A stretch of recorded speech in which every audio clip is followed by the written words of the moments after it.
बिस्मिल्लाहिर्रहमानिर्रहीम, अस्सलाम वालेकुम viewers, a very happy good morning to all of you and welcome to Suno Pakistan. उम्मीद है आप सब बिल्कुल ठीक ठाक होंगे, आपका दिन बड़ा बेहतरीन गुजरा होगा और आप ज़िंदगी को भी भरपूर एंजॉय कर रहे होंगे। मैं हूँ उज़ैर मलिक और मेरे साथ मेरा साथ देंगे माहम ज़ाहिद। ज़िंदगी तो आप एंजॉय कर रहे हैं, मतलब आपका वीकेंड इतना लंबा हो गया कि आपने मंडे की भी छुट्टी मार ली और फिर आप मरी के गलियों में घूमते नजर आए, फिर आपकी स्टेटस नजर आए, वीडियोस नजर आई और आपने कहा माहम तुम अकेली सीट पर बराजमान हो। माहम आप तने तनहा, मुझे पता है आप जिम्मेदारियां अदा कर रही थी, लेकिन देखे मैं फौरन आ चुका हूं बहुत सर आपकी मेहरबानी, आपने 3 दिन एंजॉय करने के बाद आज हमें ज्वाइन किया। देखे माहम, फिर जब आप पहाड़ों में जाते हैं ना तो फिर वक्त थोड़ा ज्यादा लग जाता है। असल में हमारी जो ऑडियंस है ये सोचती होगी कि ये हमें बड़े खूबसूरत पैकेज दिखाते हैं कि जनाब मलिक है कोसार तो में, ये ऐसा है कोई पैकेज बनाया? कश्मीर कैसा है। हाँ, मैंने वैसे वीडियो बनाई है, मैं शेयर कर सकता हूँ अपने लिए वीडियो हाँ, बनाई। लेकिन वो मैं ड्रॉप अच्छा, कर सकता हूँ। और दूसरा ये है कि ये भी हम तरगीब भी देना चाहते हैं कि जनाब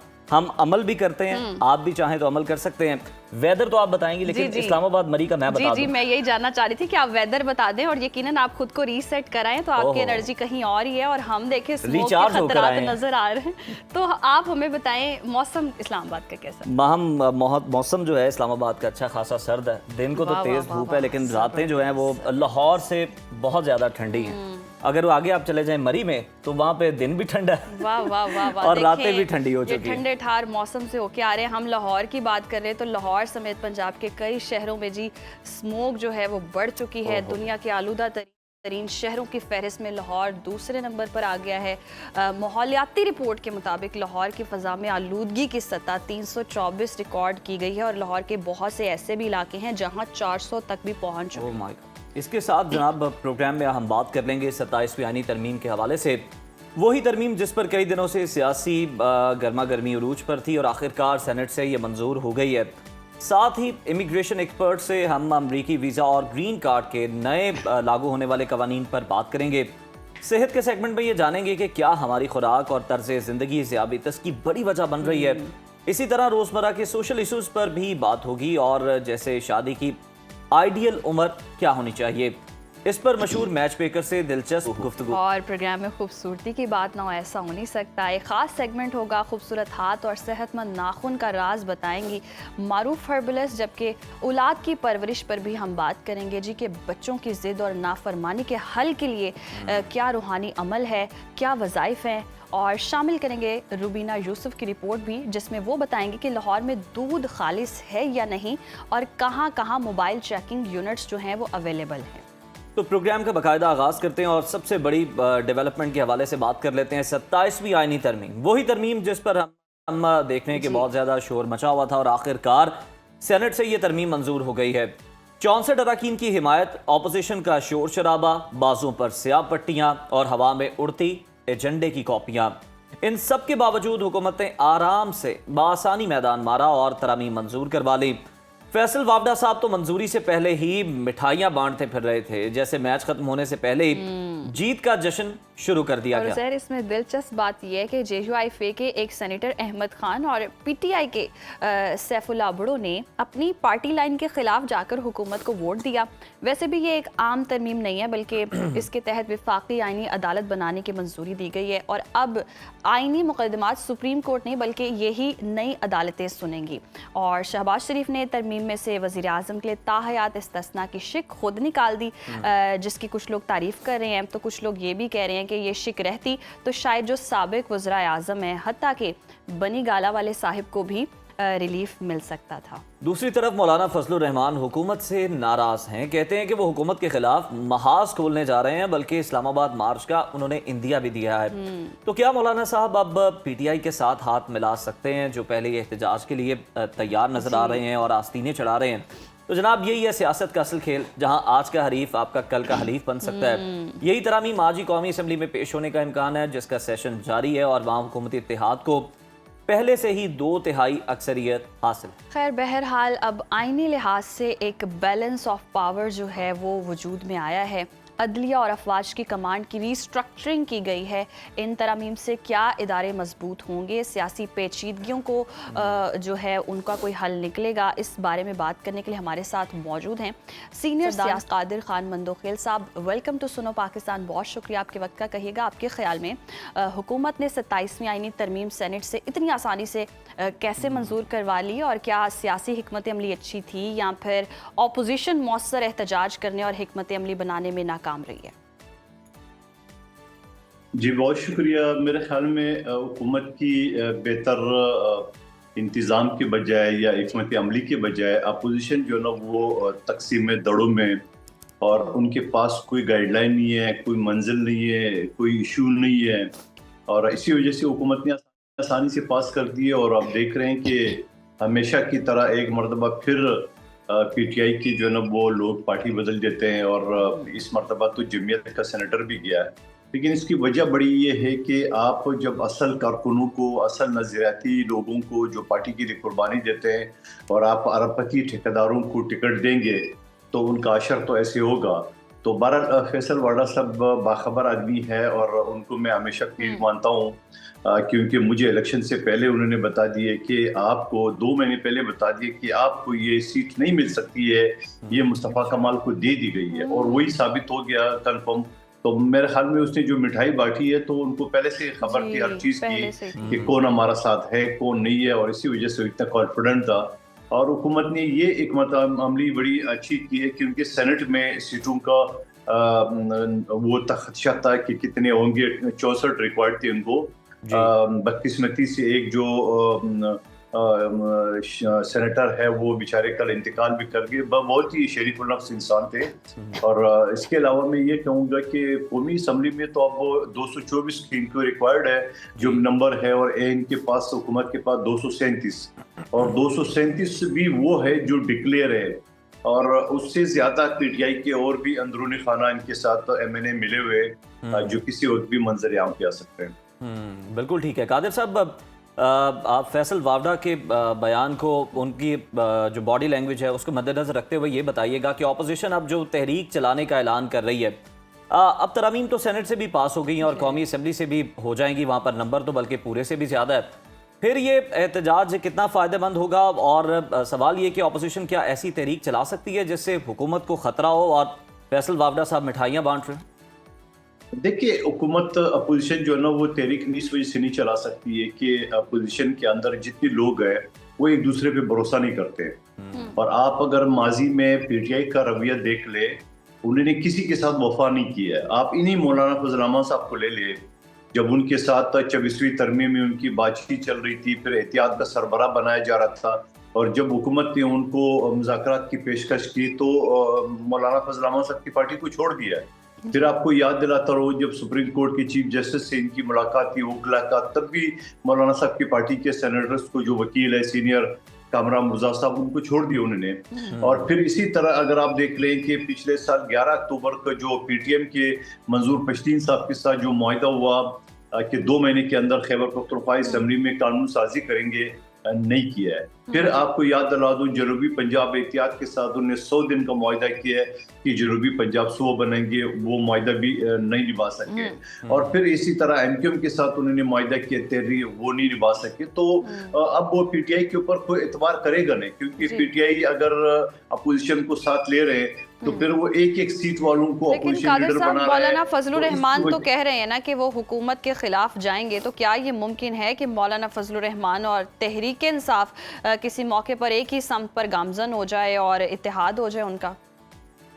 मैंने आपको हवाला दिया है माजी का, जो पीटीआई ने जिन जिन लोगों के साथ जो है ना वफा नहीं किया है, तो अब आगे कौन इसके ऊपर एतबार करेगा? आप मुझे बता दें, कोई भी इतबार नहीं करेगा, चाहे एमक्यूएम हो, चाहे मौलाना साहब हो, चाहे जनूबी इत्तेहाद हो, चाहे पीटीएम हो, चाहे जमा इस्लामी हो, कोई भी इतबार नहीं करेगा, क्योंकि उनको पता है कि उन्होंने मौका देखते ही जम मार रहे हैं और सबको पीछे छोड़ना है। क्योंकि वो तो एक ही बात कहते हैं कि मुस्लिम लीग नून पीपल्स पार्टी क्या दे सकती है मुझे, अगर हुकूमत दे सकती है तो इस्टेब्लिशमेंट दे सकती है। तो आज भी वो जमहूरी अमल के बजाय, तो कादिर साहब अगर देखा जाए तो महमूद खान अचकज़ई तहरीक इंसाफ के हम बात कर लें तो इमरान खान साहब उनके खिलाफ क्या जुबान इस्तेमाल करते थे, आज आप देखें कि वो किस तरह से एक साथ हैं।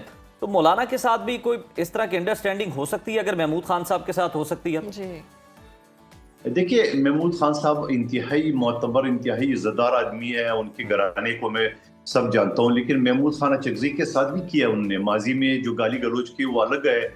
उसके बाद जब एहतियात का सरबरा बना लिए, जिसको TTIP कहते हैं, वो उसके बाद मौलाना साहब को जब वो बात चल रही थी तो ये चीज़ थी कि महमूद खान को पीछे कर रहे हैं। लेकिन महमूद खान जो है ना, वो एक जमहूरी टाइप का सियासतदान है, और वो उस वक्त भी ने कहा कि मैंने हुकूमती पार्टियों से, सब पार्टियों से बात करनी है, लेकिन इमरान खान साहब उसके लिए तैयार नहीं है। आज भी जो कल उसने ऐलान किया तहरीक का, उन्होंने ये कहा कोई तशद्दुद नहीं होगा, कोई पत्थर नहीं उठाएगा, कोई शीशा नहीं तोड़ेगा।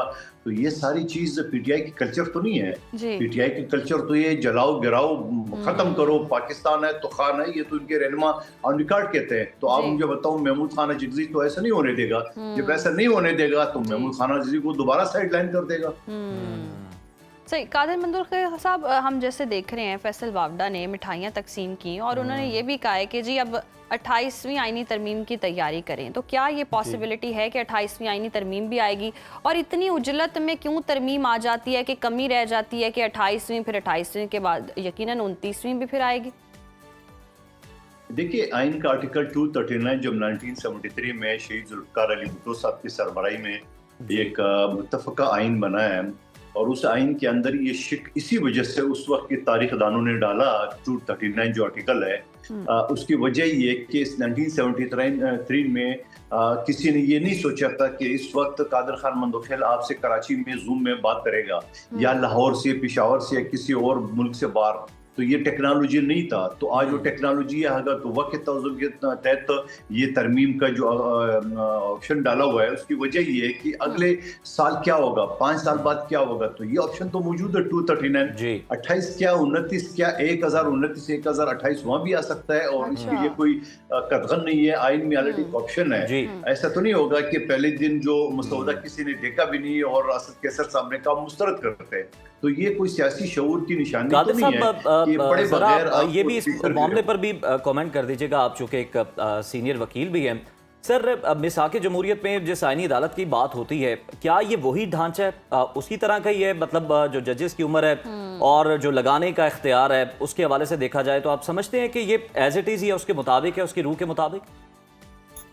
देखिए, पहली बात तो ये, आज से 20 साल पहले शहीद जुल्फ़िकार बेनज़ीर भुट्टो साहिबा और मियां नवाज शरीफ साहब के बीच में जो मिसाक जमहूरियत का मुआहदा साइन हुआ था, जिसपे मौलाना साहब और इमरान खान साहब भी एग्री थे, और उसके अंदर ये शिक मौजूद है कि आईनी अदालत होनी चाहिए। अब आपने कानून के तालिब इल्म केसेस से मुझसे पूछा कि इस वक्त लगभग 56,000 केसेस सुप्रीम कोर्ट में चल रहे हैं, और ये बताया जा रहा है कि इस 56,000 में सिर्फ 1500 केसेस जो है ना वो आईनी है। लेकिन आप देख रहे हैं कि सुप्रीम कोर्ट में सारे आईनी केस चल रहे हैं।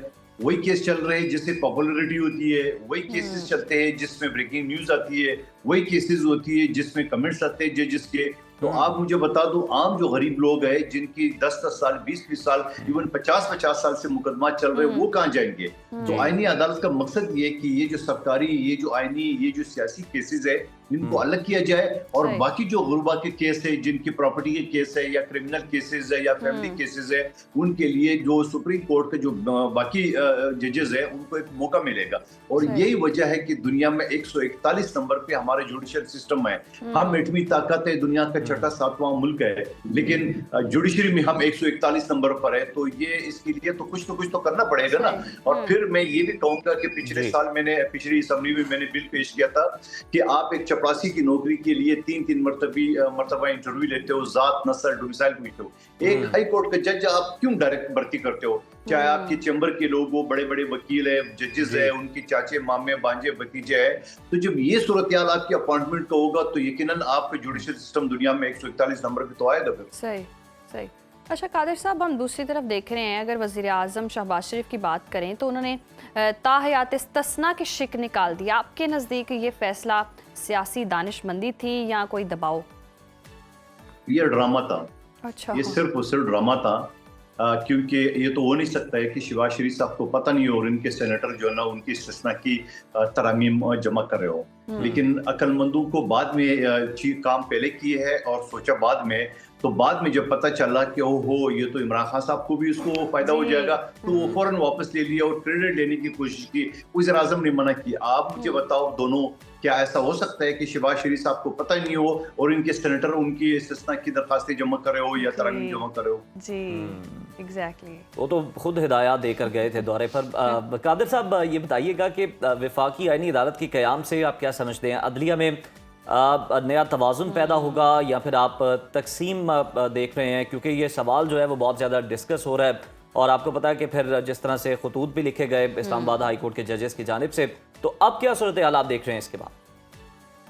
देखिए, पहली बात तो ये खतूत का ड्रामा जो है ना, ये तो न कानून में है न आइन में है। अगर किसी आदमी को परेशानी है तो वो जाके कमेटी में बैठे, चीफ जस्टिस के साथ बैठे। ये क्या बात होती है कि खत लिख दिए चीफ जस्टिस को और पहले मीडिया को चले जाते हैं? तो ये सियासी खेल खेला जा रहा है और कुछ नहीं है। और उनको परेशानी है कि हमें क्यों नहीं बनाया गया सरबरा। तो ये सारी चीजें तो माजी में तो नहीं थी, ना कानून आइन में उसकी गुंजाइश है, ना कोई रूल्स में ये इसकी गुंजाइश है कि इस तरह खतूत लिखे और मीडिया में अपने आप को हाईलाइट करे और बच्चे तारीफ करे, वाह वाह क्या खत लिखा। सवाल ये कि ये सारे एक सियासी हरबे है और कुछ नहीं है।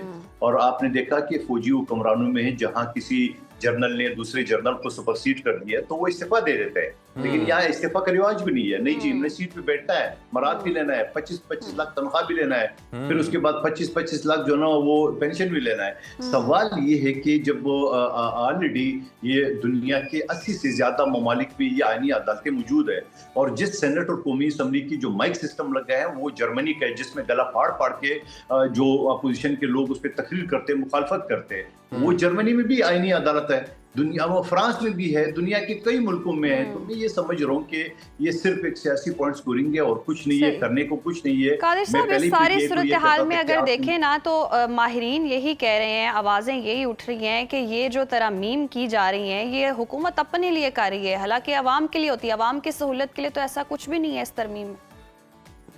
देखिए, ये तो अपोजिशन से आप पूछिए कि ये सुनो टीवी कैसे है, तो वो अगर किसी सियासी पार्टी का हो तो मुखालफत करेंगे। आपका ताल्लुक अगर किसी सियासी घराने से हो तो मुखालफत करेंगे। तो अपोजिशन का तो काम ही मुखालफत करना है। मगर लॉजिक क्या है, मंतक क्या है इस हवाले से? मंतक तो यही जो मैंने आपके सामने बयान कर दिए कि 56,000 केसेस में 1500 केसेस चलते हैं, बाकी नहीं चलते। तो मैं आपको 1000 केसेस का हवाला दे सकता हूँ जो मेरे सामने और एज ए वकील में ये देख रहा हूँ। सवाल ये कि सारी चीजों का हल तो यही है कि आप इन अदालतों को अलग कर दें, सियासी केस को अलग अदालत बना दे और ये दुनिया में रिवाज है। और फिर पाकिस्तान में कौन से एक कोर्ट है? अगर सुप्रीम कोर्ट है तो उसके साथ शरीयत कोर्ट अलग है, फिर उसके साथ ट्रिब्यूनल अलग है, फिर मुतसब अलग है, हर महकमे का। यहाँ तो दर्जन से ज्यादा जो अदालतें पाकिस्तान में मौजूद है। और फिर मैं ये कहूंगा कि जो नीचे जो केसेस नहीं चलता है उसकी एक वजह ये भी है, इंसदाद दहशतगर्दी के जो कानून है 1997 उसमें ये कहा गया है कि एक दहशतगर्दी का जो मुकदमा है वो एक अदालत में चलेगा और अदालत एक हफ्ते के अंदर उसका फैसला करेगा। अच्छा। क्या इमरान खान साहब के केसेस पिछले 3 साल से चल रहे हैं, तो क्या इनकी उपला को नहीं पता कि कानून क्या उनको चैलेंज क्यों नहीं किया जा रहा है? क्योंकि उनको खुद पता है कि ठीक है, करने दो, चलता रहेगा। तो मैं ये समझ रहा हूँ कि ये सियासी पॉइंट स्कोरिंग है और कुछ नहीं है। बिल्कुल ठीक है, ऑपोजिशन का काम अपोज करना ही है और आपके नज़दीक ये पॉइंट स्कोरिंग है। बहुत शुक्रिया कादिर खान मंदोखेल साहब, सीनियर रहनुमा पाकिस्तान पीपल्स पार्टी, हमारे साथ मौजूद थे, इस तमाम तर मामले पर अपना तज्जिया दे रहे। और यकीनन 27वीं आईनी तरमीम आई है तो 28वीं आईनी तरमीम के हवाले से ही बातें हो रही हैं, मिठाइयाँ बट रही हैं। तो अब देखना ये है कि कौमी असम्बली का महाज है और वहाँ पर तो आसानी है ज़्यादा हुकूमत करने। और सेनेट में हो गया तो अब ऑब्वियसली हो ही जाएगा, वो तो तरने वाला है, ये तरमीम आ ही जाएगी। खैर जी, फिलहाल प्रोग्राम में वक्त हुआ है ब्रेक का, देखते रहिए सुनो पाकिस्तान।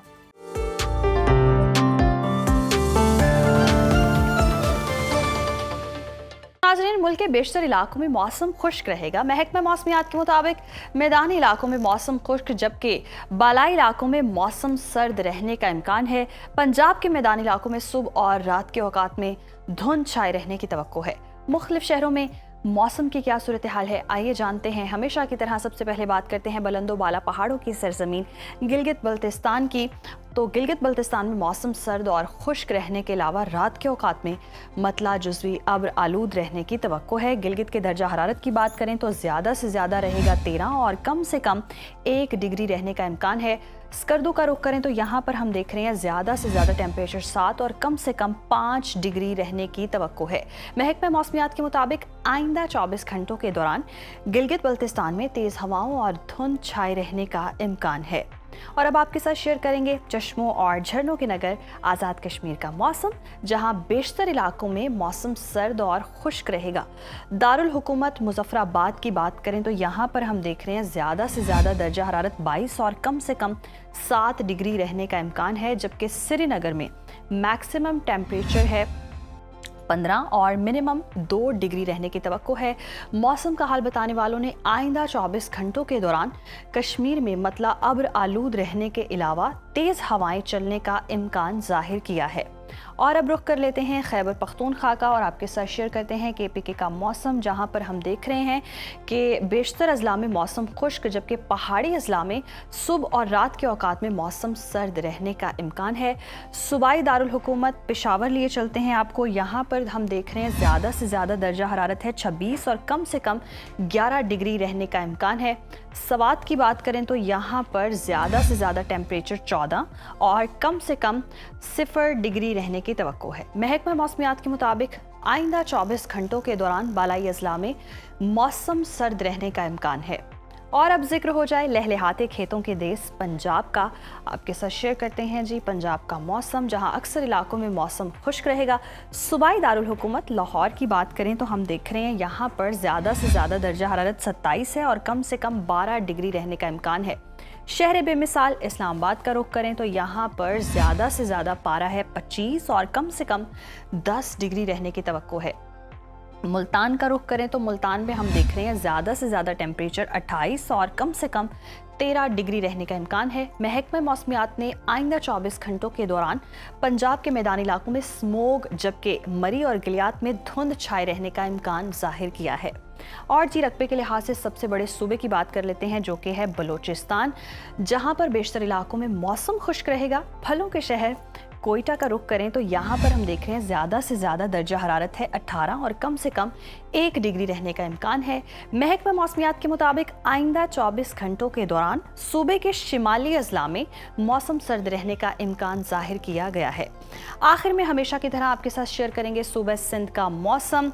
तो हम सिंध में देख रहे हैं, शहर कायद कराची की बात करें तो कराची में ज़्यादा से ज़्यादा टेम्परेचर है 31 और कम से कम 16 डिग्री रहने का इम्कान है, जबकि हैदराबाद में ज़्यादा से ज़्यादा पारा है 31 और कम से कम 20 डिग्री रहने की तवक्को है। मौसम का हाल बताने वालों ने आइंदा 24 घंटों के दौरान सूबे के बेशतर अजला में मौसम गर्म और खुश्क रहने की पेशगोई की है।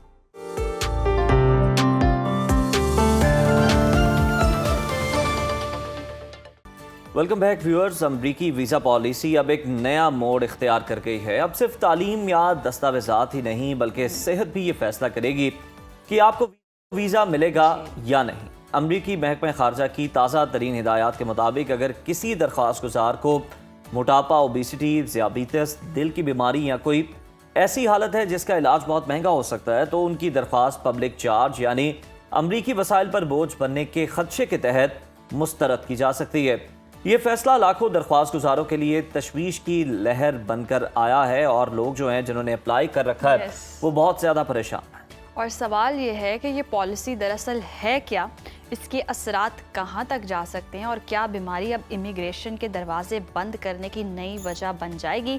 इसी पर आज गुफ्तगू करेंगे। साथ मौजूद हैं इमिग्रेशन लॉयर राना इनामुल हक साहब। बहुत शुक्रिया आपके वक्त का। Welcome to Suno Pakistan. कहिएगा अमरीकी हुकूमत की ये जो नई गाइडलाइन है दरअसल है क्या, और क्या वाकई ज़ियाबीतस और मोटापा या दिल की बीमारी रखने वाले अफराद अब जो वीज़ा दरख्वास्त है वो नहीं दे सकेंगे, या जो दरख्वास्त दी है वो मुस्तरद हो जाएगी? शुक्रिया आपका। बेसिकली होता ये है कि लोग विज़िट लेके इन कंट्रीज़ में चले जाते हैं, वहाँ इनको प्रॉब्लम्स हो जाती हैं। अगर कोई पहले से पेशेंट है और ऑब्वियसली जब आप विज़िट वीज़े पे होते हैं और वहाँ पे कोई आपको इमरजेंसी किसी हॉस्पिटल में जाना पड़े, तो बाज़ औक़ात इनके पास इतने फंड्स नहीं होते और गवर्नमेंट फिर इनकी सपोर्ट करती है, या इनकी जो ट्रैवल पॉलिसी इन्होंने विज़िट के लिए ली होती है, इंश्योरेंस पॉलिसी, वो भी उस तरह से सपोर्ट नहीं कर पाती।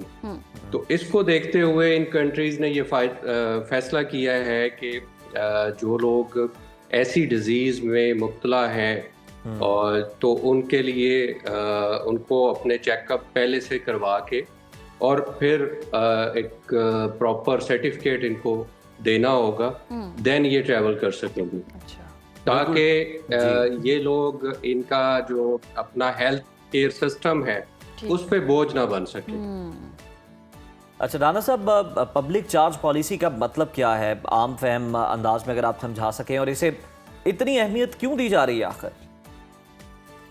जी, जिस तरह मैंने आपको बताया कि लोग ये पाकिस्तान से या और कंट्री से जाके वहाँ हॉस्पिटल में दाखिल हो जाते थे और उनको एक एक माह, डेढ़ माह, दो माह वो हॉस्पिटल में रहने के बाद एक अच्छा खासा बिल जो है वो उन गवर्नमेंट्स पे पड़ जाता था। उसको देखते हुए इन कंट्रीज़ ने ये फैसला किया है कि ऐसा मतलब पहले से ऐसे लोग हैं जो ट्रैवलिंग करना चाह रहे हैं या विजिट पे आना चाह रहे हैं जो पहले से फिट हैं। अब इसमें प्रॉपरली तो थोड़ा, क्योंकि अभी ये गाइडलाइन आई है, इसको मजीद आने वाले दिनों में देखा जाएगा कि किस टाइप के लोग और किस तरह के लोगों को ये अकोमोडेट करेंगे और किन को वीज़ाज नहीं देंगे। अच्छा, मैं साथ ज़ाहिर इसमें बताता चलूँ कि ये ज़रूरी नहीं है कि खाली आपके हेल्थ केयर के ऊपर ये लोग वीज़ा रिजेक्ट करें या उसको मतलब आप इसको रोक सके। मेनली आपके और भी पर्पस हो सकते हैं, मतलब लोग सब शायद यही समझे कि हेल्थ केयर की वजह से हमारा वीज़ा रिफ्यूज़ हुआ है, उसमें उनके फाइनेंशियल इश्यूज भी हो सकते हैं जो हम प्रीवियस जो रिजेक्शंस आती हैं इन कंट्रीज से हम वो देख सकते हैं। इसके अलावा जो आपका पर्पस ऑफ विजिट है यूएस से जाने का या दूसरे कंट्रीज में जाने का, वो आप क्लियर ना कर सके हो, मींस कि आप कहते हैं जी मैंने किसी मीटिंग्स के ऑफिशियल मीटिंग्स के लिए जाना है और आपकी प्रॉपर वहां पे कोई मीटिंग शेड्यूल नहीं है, या आप ये कहते हैं कि जी मैंने एज ए टूरिस्ट जाना है और एज ए टूरिस्ट जो है आप अमेरिका के अलावा कभी किसी कंट्री में गए ना हो पहले से, तो ये पर्पस ऑफ विजिट भी इनाम साहब वेरिफिकेशन जो है वो स्ट्रिक्ट हो जाएगी। और जिस तरह से आप भी बता रहे हैं कि अभी गाइडलाइंस आई हैं, अभी आगे मजीद वाजे नहीं किया गया, तो सूरत हाल क्या बन सकती है, इम्कानात क्या है कि ये फैसले का दायरा जो है वो कहाँ तक पहुँच सकता है? वर्क वीज़ा पर भी अप्लाई होगा, स्टूडेंट्स पर भी अप्लाई हो सकता है? जी, बेसिकली जो टेम्परेरी रेजिडेंस होती है जिसमें स्टूडेंट वीज़ा है या वर्क वीज़ा है, ऑब्वियसली उसमें तो मेडिकल मस्ट होता है, वो मेडिकल ज़रूर करवाना पड़ता है। और लेकिन मेरा नहीं ख्याल कि इतना इसको ये डीपली लेके जाएंगे। जो प्रीवियस पॉलिसी रही है उसमें तो ये लोग जो मेजर डिजीज़ है, ऐसी डिजीज़ जो आपसे किसी दूसरे को ना लग जाए, लाइक हेपेटाइटिस बी, सी, एड्स, टीबी, इस तरह के जो अमराज हैं उन पे ये लोग स्ट्रिक्टनेस लाते थे। लेकिन ये जो आप कह रहे हैं कि इसमें शुगर है या हाई ब्लड प्रेशर है या कोई दिल की और कोई बीमारी हैं जिस पे ये स्ट्रिक्टनेस लाएंगे, ये तो अब आने वाले दिनों में पता चलेगा कि ये किस लेवल तक जाएंगे। बिल्कुल राना साहब, ये आने वाले दिनों में पता चल जाएगा। लेकिन राना साहब, यहाँ पर एक सवाल ये भी पैदा होता है, जिस तरह से हम बात करें कि जो प्रीवियस पहले से जो लागूशुदा असूल हैं, जो कवानीन बनाए गए हैं, जो चल रहे हैं आपके फाइनेंसेस के हवाले से, आपकी स्टेटमेंट के हवाले से, तो कोई शख्स अगर ये साबित कर दे कि अगर उसे खुदा न खास्ता कोई आर्जा लाहक भी है और वो अर्ली स्टेज में है और वो वहाँ पर अगर कोई ट्रीटमेंट होता है तो वो अपनी बैंक स्टेटमेंट में ये शो कर दे कि मैं ये अखराजात उठा सकता हूँ इलाज मुआलजे के खुद, तो उसके केस में क्या हो सकता है? जी बिल्कुल उज़ैर, बड़ा अच्छा आपका क्वेश्चन है कि अगर किसी बंदे को इस तरह की डिजीज़ है और वो पहले से ये स्टेटमेंट देता है कि जी देखें, मैं अगर मुझे ये मसला आता है तो फाइनेंशली मेरी जो बैंक स्टेटमेंट है या जो फंड्स मैं अपने साथ लेके जा रहा हूँ तो मैं अपना एक्सपेंस जो है हॉस्पिटल का एक्सपेंस खुद भी बियर कर सकता हूँ। सही। तो अब ये तो देखना है कि उसके बाद जो केस वर्कर है वो क्या डिसीजन लेता है, आया वो उसको वीज़ा इशू करता है सही या नहीं करता। ओके ये थोड़ा सा हमें प्रैक्टिकली देखना होगा आने वाले दिनों में सही। कि हेल्थ के इश्यूज पे ये लोग किस तरह से वीज़ा रिजेक्ट कर रहे हैं और ठीक। किन किन डिजीज के ऊपर कर रहे हैं, क्योंकि अब हमारे पाकिस्तान में देखा जाए तो हर तीसरे चौथे बंदे को ये मसले हैं, शुगर सही। है, सही। हार्ट पेशेंट्स है, तो आने हाई वाले ब्लड दिनों में प्रेशर आइडिया है, होगा, ये मज़ीद वजाहत इस हवाले से सामने आएगी। राना नामुल हक साहब हमारे साथ है, बहुत शुक्रिया आपके वक्त का। और यकीनन सख्ती होने जा रही है। अब जितने भी पेशेंट हैं जिनको ज़ियाबतीस है या मोटापा है तो उनके लिए वीज़ा पॉलिसी जो है वो सख्त की जा रही है।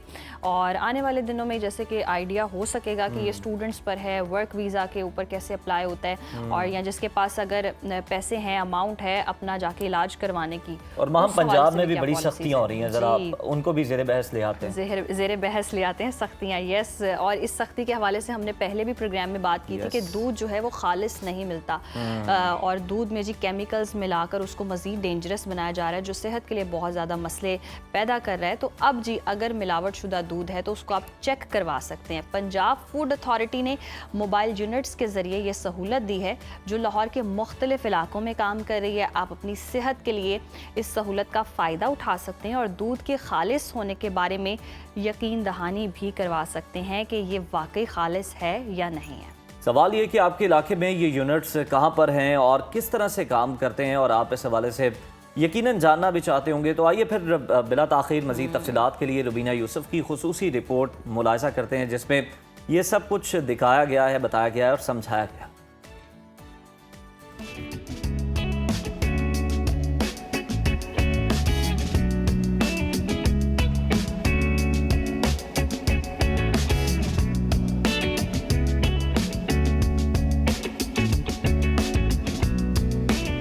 अस्सलामुअलैकुम, अ वेरी गुड मॉर्निंग। मैं मौजूद हूँ फूड अथॉरिटी की टीम के साथ। हम लिबर्टी में मौजूद हैं। लाखों लोग रोज़ाना दूध पीते हैं और दूध हमारी बुनियादी ज़रूरत है। हर घर में दूध बहुत ज़्यादा पिया जाता है, बच्चों से लेके बूढ़ों तक दूध की बहुत ज़्यादा हमें ज़रूरत पेश आती है। जैसे कोई 1 साल का बच्चा होता है तो हम उसे ये दूध पिलाना शुरू कर देते हैं, लेकिन क्या हम जानते हैं कि ये दूध खालिस है या मिलावट वाला? दूध में अगर हम वाटर डालते हैं तो वो तो समझ में आता है, लेकिन खाद और केमिकल्स भी मिलाए जाते हैं। तो इस हवाले से हमारे साथ मौजूद हैं एनालिस्ट वहीबुल्लाह, उनसे बात करते हैं। अस्सलाम वालेकुम। जी वालेकुम अस्सलाम। सर, इतना ज़बरदस्त इनिशिएटिव कितने दिनों से ये चल रहा है कि आप लोग दूध चेक कर रहे हैं, लोग आते हैं करीब से दूध लेकर और आप लोग दूध देखते हैं? जी अल्हम्दुलिल्लाह, ये 1 माह से तकरीबन स्टार्ट है। ठीक है। तो इसमें जो लोग हैं बेसिकली मोस्टली डोमेस्टिक सैंपल्स जो हैं, जो लोग परेशान हैं उनके लिए ये बड़ा अच्छा इनिशिएटिव है। ठीक है। कि उनके लिए फ्री मिल्क टेस्टिंग है ये फैसिलिटी, जिसमें हम 8 to 5 इधर अवेलेबल होते हैं। इसमें अल्हम्दुलिल्लाह मिल्क के सारे टेस्ट, उसमें उसके अडल्ट्रेशन टेस्ट भी हैं, ठीक है। वो भी किए जाते हैं। सबसे पहले हम मिल्क की डिकोडिंग करते हैं जो सैंपल लेके आते हैं। ठीक है। उसके बाद हम उनकी डिटेल लिख लेते हैं, उसमें उनका आईडी कार्ड नंबर और सोर्स जहाँ से वो उन्होंने लेकर दूध आते लिया हैं। है, ओके। वो सारी डिटेल के बाद हम उसकी इवैल्यूएशन करते हैं। हम एलआर करते हैं उसकी, बेसिकली ये डेंसिटी बेस टेस्ट है। ठीक है। जो कि हमें एक आइडिया दे देता है कि इसमें उसने कोई पाउडर मिक्स तो नहीं किया, ठीक है। क्योंकि जितना वो दूध डेंस गहरा होगा होगा। उतनी ज़्यादा उसकी एलआर वैल्यू ठीक बढ़ है। जाएगी। जितना दूध पतला होगा उतना उसकी एलआर उतनी उसकी कम हो जाएगी। ठीक। Basically gravitational force LR meter को डाउन करती है, ओके। और उसके ओपोनेंट बॉयंट फोर्स जो है, जो कि मिल्क सॉलिड से वो इसे अप, तो उसकी वैल्यू जो ठीक दूध है वो तकरीबन 26 से लेकर 31 तक। ओके। ठीक है। तो अगर पानी उसमें ज़्यादा मिलाया जाएगा तो वो फिर उस हिसाब से डाउन हो जाएगी 20, 21, 19, मतलब जितना सेफ है पानी थोड़ा की- सा। जी। उससे हमें ये इनिशियल टेस्ट है, आइडिया हो जाता है। फिर हम ये लैक्टोस्कैन मशीन है हमारे पास, ठीक है। इस पे हम टेस्ट करते हैं ये हमें फिर उसके फैट SNF जो है वो बता देती है। इसमें हमारा मिक्स मिल्क के जो स्टैंडर्ड्स हैं फैट के वो 4.25 नॉट लेस है और SNF जो है वो 8.75 नॉट लेस है। ओके। तो इसके बाद हम जो है अपने बाकी अडल्ट्रेशन टेस्ट स्टार्ट करते हैं। ठीक है। उसमें हमारे पास 12 हैं अडल्ट्रेशन टेस्ट। ओके। उसमें हमारे पास ये किट मेथड है। ठीक है। तो इसके बाद हमारा एक टेस्ट है BRV। ओके। वो उसके लिए हम फैट सेपरेट करते हैं दूध की। वो हमारे पास गर्बर मशीन है और सेंट्रीफ्यूज। ठीक है। उसकी फिर इस रिफ्रैक्टोमीटर पे उसकी BRV वैल्यू चेक करते हैं, जिससे हमें ये पता चलता है कि इसमें जो फैट इन्होंने मलाई हुई है वो आया कि वो डेयरी फैट है कि वेजिटेबल फैट है। ओके। जो डेयरी फैट है हार्मफुल कौन सी है? वेजिटेबल फैट ऑब्वियसली, जो डेयरी फैट है वो तो उसकी नेचुरल नेचुरल है। जी जी डन। तो वो हम फिर BRV वैल्यू उसकी चेक करते हैं। ठीक और है। ये हम फिर रिपोर्ट जो है ये जो हमारे कस्टमर हैं उन्हें हम प्रोवाइड करते हैं और ये फ्री मिल्क टेस्टिंग है। ठीक है। एक दिन में कितने सैंपल्स देखते हैं आप? ऑलमोस्ट 20 to 25 ये वेरी करते हैं, लेकिन अभी तक हमारे पास 10 सैंपल्स आ चुके हैं सुबह से। ठीक है, सुबह से। और जी। एक सैंपल चेक करने में कितना वक्त लगता है? एक सैंपल चेक करने में तकरीबन ये सारे टेस्ट करने में 40 to 45 मिनट। ओके, बहुत ज़्यादा जी, टाइम लगता है। ये सारे टेस्ट। अच्छा, जितने भी लोग आते हैं अभी तक आपने सुबह से इतने किए, उनमें से जी, कितने 10 ऐसे हैं कि जिसमें बहुत ही खतरनाक केमिकल्स यूज किए गए हैं? ऐसा कोई अडल्ट्रेशन पे तो अभी तक कोई फेल नहीं हुआ। ठीक है। तो फैट और SNF पे फेल हुए हैं ओके। वो तकरीबन जो है अभी 2 पास हैं और 8 सैंपल जो हैं वो फैट SNF पे फेल ओके। है। बेसिकली वो चूँकि वो तो क्रीम, उनका इंटरेस्ट क्रीम वो निकाल लेते हैं बहुत और उसमें ज़्यादा। पानी डाल के, तो उस वजह से जो है वो फैट SNF लो आ रहे हैं, जो कि तकरीबन 8 सैंपल जो है वो फेल है और 2 पास। ज़बरदस्त, आपने इतनी ज़बरदस्त इंफॉर्मेशन हमारे देखने वालों को दी है। आप उन्हें थोड़ा सा ये बताइएगा कि अपने वो दूध को ये घरों पर देख सकती हैं कि कौन सा दूध ठीक है या नहीं, या फिर लेबॉर्ट्री में ही लेकर आना पड़ेगा? देखेंगे जब तक हाँ, ये मशीनरी फैसिलिटी यूज़ नहीं है करेंगे। तो बाकी घर में भी इसके लिए भी हमारी आप एक बल्कि वीडियो भी जो है हमारे पेज पे शेयर्ड है, ठीक है। वो घर में जिस तरह चेक कर सकते हैं वो भी बल्कि आपके चैनल से ही लोगों तक ये जितना ज़्यादा पैगाम पहुँचे मैसेज, तो उतनी ज़्यादा इंशाल्लाह इसमें बेहतरी आएगी। ज़बरदस्त सर, बहुत शुक्रिया, आपने हमें अपना इतना कीमती वक्त दिया है।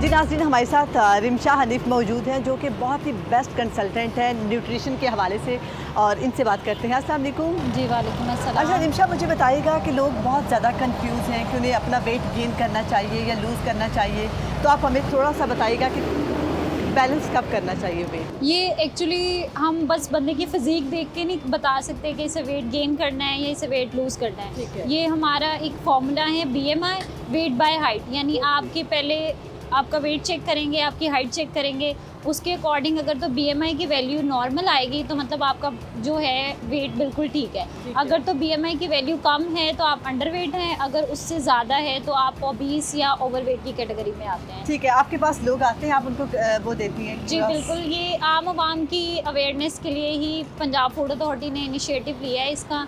लोग आते हैं, काउंसलिंग कराते हैं, कोई डिजीज़ पेशेंट भी होते हैं लाइक डायबिटीज़, हाइपरटेंशन, तो उनकी डाइट में हमने क्या कम कराना है, क्या इंटेक ज़्यादा कराना है, तो उनको गाइडलाइन दी जाती है इस हवाले से। ठीक है, एक दिन में कितने लोग आते हैं आपके पास? हमारा 9 to 5 है यहाँ पे कैंप, तो लोग आ जाते हैं गुजरते हुए, देखते हुए, साथ में टेस्टिंग भी है। अब भी इतना जदीद टेक्नोलॉजी है, लोग कितना फोकस कर रहे हैं अपनी सेहत पर? लोग बहुत ज़्यादा इसके बारे में कॉन्शियस हैं कि हमारा वेट बिल्कुल, ख़ास तौर पे लड़कियां, कि हमारा वेट बिल्कुल मेंटेन होना चाहिए, ओवर वेट बिल्कुल नहीं होना चाहिए, अंडर वेट नहीं होना चाहिए। तो उसी से बंदा हेल्दी भी नज़र आता है और फ्रेश भी नज़र आता है अगर उसका वेट ठीक है तो। Thank you so much Rimsha, अपना वक्त देने के बहुत शुक्रिया। जी नाज़रीन, जैसा कि आपने देखा है अभी हमने रिमशा से बात की है, उससे पहले फूड अथॉरिटी के बंदे जो मिल्क चेक कर रहे हैं अब्दुल वहीब, उनसे बात की थी। मुझे उम्मीद है कि आज का सेगमेंट आपको बहुत पसंद आया होगा। अगर आप भी अपना कुछ कंसल्ट करना चाहते हैं, मिल्क चेक करवाना चाहते हैं, तो ये लोग लिबर्टी में मौजूद हैं। आप लोग यहाँ पर आ सकते हैं और बिल्कुल कोई फ़ी नहीं है। अपने सेहत पर ख्याल रखना मतलब बहुत ज़रूरी है। आप अपना मिल्क चेक करवाएं जहाँ से आप लोग हर रोज़ मिल्क लेते हैं। सो आप लोगों ने आज बहुत कुछ सीखा होगा। अभी हमें दे इजाज़त और देखते रहिए हमारा प्रोग्राम सुनो पाकिस्तान। तो रुबीना यूसुफ ने बड़ी इन्फॉर्मेटिव रिपोर्ट जो है वो तैयार की है और आपके फ़ायदे के लिए। तो आप जो है ज़िम्मेदार शहरी होने का सबूत दें। अपना जो गवाला है या जिस दुकान से भी आप दूध खरीद रहे हैं, जो आप अपने बच्चों को खरीद कर पिला रहे हैं, वो खालिस है या नहीं, और क्या वो पानी मिला हुआ है या वो केमिकल की आमेजिश है उसके अंदर। तो आप जाकर ये बाकायदा तौर पर चेक भी करवा सकते हैं और फ्री सर्विस है, चार्जेस भी कोई नहीं है। तो ये तो बहुत ही ज़बरदस्त काम हो गया। जिनको लगता था कि भाई खालिस दूध नहीं मिलता, तो चेक करवाने की सहूलत मौजूद है। इसको अवेल करें और आइडिया लगाएं कि जी आपको दूध खालिस मिल रहा है या नहीं मिल रहा है। फ़िलहाल प्रोग्राम में वक्त हुआ है ब्रेक का। देखते रहिए सुनो पाकिस्तान। नाज़रीन, पाकिस्तान में ज़ियाबीतस अब सिर्फ बीमारी नहीं बल्कि एक ख़तरनाक वबा की शक्ल इख्तियार कर गया है। हालिया आदादोशुमार के मुताबिक पाकिस्तान में 3.5 करोड़ लोग शुगर के मरीज हैं, जो तादाद के लिहाज से दुनिया में पहले नंबर पर है। ये सिर्फ एक शुमारियाती हकीकत नहीं बल्कि हर घर और ख़ानदान के लिए एक इंतहाई अहम वार्निंग। सवाल ये है कि क्या ज़ियाबीतस वाकई एक खामोश कातिल है या इससे कंट्रोल किया जा सकता है? शुगर के मरीज़ों में इतनी तेज़ी से इजाफा क्यों हो रहा है? क्या हमारी खुराक और तर्ज़ ज़िंदगी इसके लिए वजह बन रही है? और सबसे अहम ये चीज़ है कि क्या ये बीमारी सिर्फ बड़ों में है या बच्चों और नौजवानों में भी आम हो रही है? इन तमाम सवालात के जवाब जानने के लिए हमारे साथ मौजूद हैं medicine specialist doctor Junaid Sarfaraz साहब। बहुत शुक्रिया आपके वक्त का। प्रोग्राम में आपको खुशामदीद कहते हैं। कहिएगा, ज़ियाबीतस को अगर हम देखें तो खामोश कातिल कहा जाता है, ये क्या वजह है और पाकिस्तान में इतने ज़्यादा केसेस इसके क्यों बढ़ते हुए दिखाई दे रहे हैं? जी, बिस्मिल्लाहिर्रहमानिर्रहीम। अच्छा, first of all thank you so much for inviting me here in a very useful platform. तो मैं आप लोगों को, आपके ऑडियंस को सबसे पहले तो ये बताना चाहूँगा कि पाकिस्तान में पिछले एक डेकेड के अंदर एक ख़ास बहुत बड़ी शरह है जो कि शुगर में मुब्तला हो गई है। उनमें बच्चों से लेकर बड़े लोगों तक सब शामिल हैं। जब हम ओपीडी कर रहे होते हैं या इमरजेंसी में बैठे होते हैं तो हमारे पास आप कह लें कि एवरी 4th-5th पेशेंट, उसकी जो कंप्लेंट्स होती हैं वो शुगर की अलामात होती हैं। तो हम जब टेस्ट कराते हैं तो उन 4th-5th पेशेंट में से 1-2 को डायग्नोज शुगर हो जाती है। अब लोगों को समझने की ये बात ज़रूरी है कि आप लोग इस चीज़ में मुब्तला कैसे हो रहे हैं। हमारी जो सोसाइटी है, हम उसके अंदर, हमारे अंदर चेक एंड बैलेंस तो है नहीं है। हम खाने पीने को देख लें, हम अपनी एक्सरसाइज को देख लें, रूटीन को देख लें, हम अपनी मेंटल स्ट्रेस को देख लें, किसी भी चीज़ के अंदर हम हर चीज़ में इम्बैलेंस्ड हो चुके हैं। जब इस तरह की सूरत हाल पैदा होती है तो आपकी बॉडी जो है ऑब्वियसली वो मुख्तलिफ बीमारियों का शिकार होती है, जिसमें सबसे टॉप पे अगर हम देखें तो वो डायबिटीज़ है, उसके बाद हाइपरटेंशन आती है। ये 2 बीमारियां तो आपको लाजमी इन सारी सूरत हाल में आप मुब्तला होते हैं इनके अंदर। जुनैद साहब, सिर्फ बुजुर्ग ही नहीं बल्कि बच्चे भी हम देख रहे हैं अब तो, और नौजवान भी शुगर के मरज़ में मुब्तला हो रहे हैं। बुनियादी वजूहात क्या है? मतलब चलें, बड़ों की तो समझ आती है, कोई स्ट्रेस भी हो सकता है, कोई इस तरह की परेशानी भी हो सकती है, लेकिन बच्चों में ये क्यों इस कदर जो है वो बढ़ती चली जा रही है? अच्छा, इसकी सबसे इम्पोर्टेंट वजह जो है ना वो हमारी फूड एंड लाइफस्टाइल। ये 2 चीज़ें ऐसी हैं, अगर इन पे हम कंट्रोल कर लें तो इस बीमारी को हम जड़ से उखाड़ सकते हैं। लेकिन सबसे इम्पोर्टेंट बात ये है कि जंक फूड हम लोग खाते हैं। हमारे बच्चे जो हैं उनके अंदर उनको पता ही नहीं है कि हमारी कैलोरीज कितनी नीड है, कितना हमने लेना है, खाना किस तरह का खाना है। और वो जब जंक फूड लेते हैं, फैटी फूड ज़्यादा लेते हैं, तो ऑब्वियसली बॉडी के अंदर जब ओबेसिटी होती है, आपका वेट गेन होता है, तो उसके बाद डायबिटीज़ होने का खतरा बढ़ जाता है। अब सबसे इंपॉर्टेंट बात यह है कि हम डायबिटीज होती क्यों है मोटे लोगों के अंदर? आपका जो लबलबा है उसके अंदर से जब इंसुलिन पैदा होती है तो वो आपकी, जितना आप बंदा मोटा होगा, ओबीस होगा, तो उसकी रेजिस्टेंस ज्यादा हो जाएगी इंसुलिन को काम करने को दुश्वारी ज़्यादा पेश आएगी। सही। ये सिंपल अल्फाज में आपको बताने की कोशिश कर रहा हूँ कि जिसको हम इंसुलिन रेजिस्टेंस बोलते हैं। Resistance, तो ठीक। सबसे पहली कॉज तो इसका मतलब होगी जंक फूड और आपका ओबेसिटी और ओवरवेट जो लोग होते हैं उनके अंदर डायबिटीज़ का खतरा बढ़ जाता है, और ये फिर एज का लिहाज नहीं करती है। इसके अंदर आपके यंग लोग भी हैं, मिडिल एज भी हैं और ओल्ड एज के लोग भी हैं। और स्ट्रेस का आपने जिक्र किया, स्ट्रेस का जो है एलिमेंट है वो किसी भी एज ग्रुप को इफेक्ट कर सकता है। फॉर एग्जांपल आजकल स्ट्रेस जो है वो यूथ के अंदर बहुत ज्यादा है। क्यों? यकीनन क्योंकि जुनैद साहब, उनके बिल्कुल अंदर दुरुस्त फ्यूचर फरमाया आपने कि अनसर्टेनिटी है। आजकल हम देख रहे हैं यूथ में ज़्यादा स्ट्रेस पाया जा रहा है, डिप्रेशन है, एंजाइटी है, पैनिक अटैक्स भी होते हैं। दूसरी तरफ तर्ज ज़िंदगी की आप बात कर रहे थे तो मिडनाइट डील्स भी बहुत ज़्यादा चलती हैं, खाने हाँ जो जी। ऑर्डर करके खा रहे हैं, तो वो कितना इफेक्ट करते हैं? बिल्कुल, मैंने आपको इसका इनडायरेक्टली नहीं बिल्कुल डायरेक्टली रिलेशनशिप है विद डायबिटीज के साथ। जब आप जंक फूड लेते हैं आप of the record, for example आपका मील का एक टाइम है, आपकी बॉडी उसमें अडेप्ट हुई होती है, उस टाइम में बॉडी ने खास हार्मोन पैदा करने हैं। डॉक्टर जुनैद बिल्कुल। साहब हमारे साथ मौजूद थे। बहुत शुक्रिया आपके वक्त का। और जो हम सूरत हाल देख रहे हैं, यकीनन नौजवान नस्ल जो है वो ऑर्डर करती है मिडनाइट डील्स और खाने खाती है। जब जंक फूड खाती है इमाम, तो फिर आपने अच्छा याद दिलाया ये टर्म मिडनाइट डील। Yes. मतलब आप सस्ती समझ के ऑर्डर कर रहे Order होते कर रहे हैं होते मिडनाइट हैं। अपनी जो क्रेविंग्स हैं उनको सेटिस्फाई करने के लिए, लेकिन ये सस्ती डील्स जो हैं आपकी सेहत के लिए बहुत भारी जो है जी। महंगी साबित हो और जाती है। मार्केटिंग टेक्टिक्स भी ऐसे होते हैं ना, आपको अट्रैक्ट भी बहुत ज़्यादा कर रहे होते हैं। और आप जहाँ जाएं बिल बोर्ड्स वगैरह लगे हैं मिडनाइट डील्स के, और आपका दिल ललचाता है, आप रात में ऑर्डर कर लेते हैं और बिल्कुल रूटीन से हट के जब सोने का टाइम होता है आप अपने मैदे को खाना दे देते हैं कि अब मेहनत करो, और जो कि दिन के वक्त आप फिर सो रहे होते हैं। इस तरह का लाइफस्टाइल जब होगा तो फिर जाहिर सी बात है मोटापा होगा तो फिर शुगर लेवल जो है, इंसुलिन रेजिस्टेंस होगी, और उसके बाद जी आपका शुगर जो है वो स्पाइक कर जाता है, जिसकी वजह से आप शुगर पेशेंट बन सकते हैं। तो ये सारी चीज़ों के हवाले से आपने एहतियात करनी है, अपना तर्ज ज़िंदगी बेहतर करना है, डाइट बेहतर करनी है,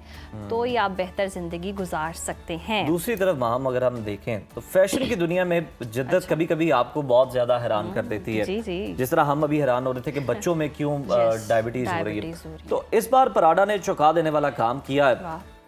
ये वही मशहूर लग्जरी ब्रांड है जिसके बैग्स, जूते लाखों में बिकते हैं, आपको पता होगा इसका। Yes. और अब उसने एक आम सी सेफ्टी पिन जो है उसको मार्केट में सेल के लिए पेश किया, जिसकी कीमत तकरीबन 2 लाख रुपए है। ओहो। सुनहरी रंग का ये सेफ्टी पिन जिस पर चंद रंगीन धागे हैं, उनमें ये लिपटा हुआ, और एक छोटा सा पराडा का इसके ऊपर आप देखें तो चाम लगा हुआ है। ना कोई कीमती पत्थर है, ना कोई नायाब डिजाइन है, लेकिन ब्रांड है तो कीमत फिर आप देख लें कि उन्होंने इतनी ज्यादा रखी है कि सारिफीन के तो होश ही उड़ गए हैं। आपको कैसा लगा मैम? मुझे तो सुन के हैरानी हो रही है। और आप खुद ब्रांड होने चाहिए, ब्रांड कॉन्शियस होना ही नहीं चाहिए, जो मैं समझती हूँ। और फैशन इन्फ्लुएंसर जो हैं वो ब्लैक स्वान सजी ने इस पर तंजिया वीडियो भी बनाई है, और उन्होंने कहा है कि जी अमीरों, आप अपने पैसों के साथ आखिर कर क्या रहे हो।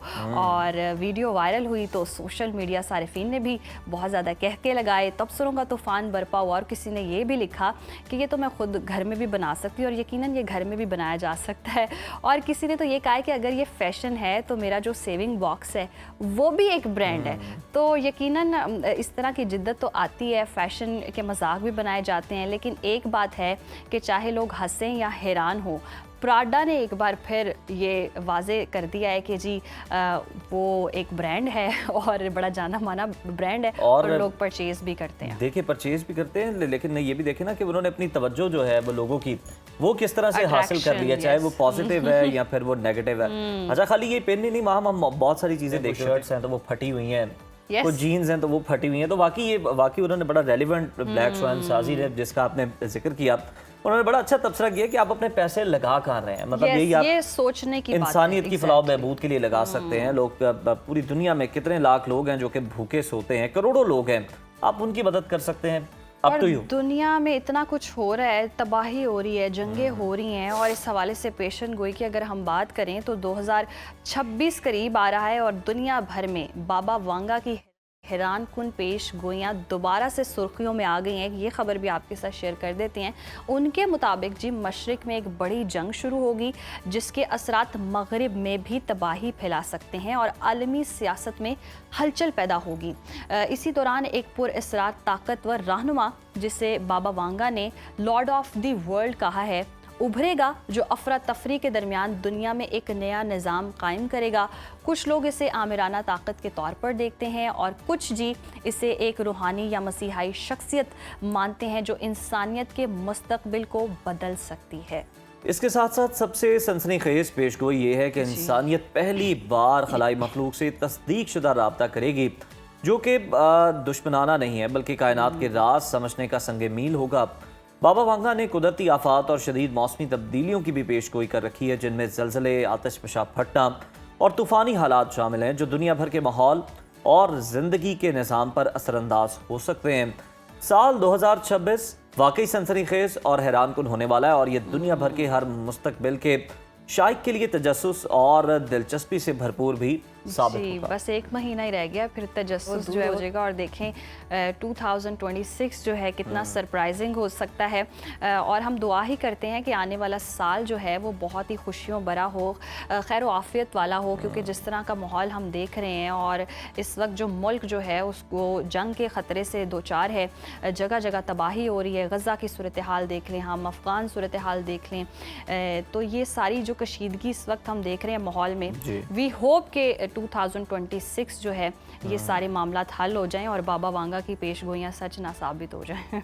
हाँ, और बहुत सारी नई भी हुई हैं, वो छुई हैं जिनको बहुत कैश किया गया और बहुत सारी ऐसी हैं जो कि नई भी हुई हैं। तो जनाब आप हेडलाइंस मुलाहिजा करें, हम एक छोटी सी ब्रेक पर जाते हैं और वापस आकर दोबारा नए टॉपिक्स आपके साथ डिस्कस करते हैं। देखते रहिए सुनो पाकिस्तान। वेलकम बैक नाजरीन, और प्रोग्राम में अब जिक्र करेंगे जी शादी का। एक शादियां करवाने तो नहीं लगी आप? नहीं, एक खुशी का लम्हा आई विश कि मैं करवा सकूं, एक नेक अमल। आप चाहती हैं कि यहाँ पे सेट लग जाए, इस तरह का आप नहीं, ऐसा कुछ नहीं। मैं रियल में, हकीकत में अल्लाह मुझे इतना नवाजे कि मैं खुद अपनी जनाब से खर्च करके शादियाँ करवा सकूँ। लेकिन ये बहुत ही खूबसूरत और अच्छा अमल होता है, लेकिन आजकल हम देख रहे हैं कि ताख़ीर का शिकार हो जाता है। करियर, तालीम, वालिदैन का प्रेशर और बढ़ती तवक्कुआत की वजह से जो है आजकल शादियां ताख़ीर का शिकार हो रही हैं। और बहुत सारी इसकी वजूहत हो सकती हैं, मसलन रिश्तों में बढ़ती तवक्कुआत हैं, वो हकीकत पसंदाना है या फिर बहुत ज़्यादा गैर ज़रूरी मेयार जो हैं वो तय कर लिए गए हैं। घर वाले और वालिदैन किस चीज़ पर ज़्यादा फोकस कर रहे होते हैं? मतलब अगर लड़की वालों की तरफ से देखा जाए तो वो लड़के में क्या तलाश कर रहे होते हैं? अच्छी नौकरी, गाड़ी, अपना घर, क्या ये सब अब लाजमी चीज़ें बन चुकी हैं, बुनियादी शराइत बन चुकी हैं? और क्या वाकई शादी के लिए कोई आइडियल उम्र भी तय हो जानी चाहिए या नहीं? आज हम इन तमाम पहलुओं पर बात करेंगे। हमारे साथ मौजूद हैं, हमें ज्वाइन कर रही हैं Maroof match maker Mrs Khan. Mrs Khan, welcome to Suno Pakistan. सबसे पहले हम इस बात पर आ जाते हैं कि क्या शादी के लिए वाकई कोई आइडियल उम्र तय की जा सकती है या कोई इस तरह से किया जा सकता है कि इस साल से लेकर, मतलब इतनी उम्र से लेकर इतनी उम्र के दरमियान जो है वो हो जानी चाहिए? बिस्मिल्लाहिर्रहमानिर्रहीम। बहुत खूबसूरत सवाल आपने मुझसे पूछा है, जो आजकल बिल्कुल फिट इन होता है कि लड़कियों की उम्रें निकली जा रही हैं। लड़कियां देखें तो डॉक्टर्स बन रही हैं, ICMAs, CMAs, social sciences, media sciences and what not. और ये 20-22 साल में नहीं होता, इसके बाद फिर स्पेशलाइजेशन कर रही होती है, इन्हीं में MPhil कर रही होती हैं और पता नहीं PhDs कर रही होती हैं। उन्होंने कौन से मेडल करने हैं, लेने हैं।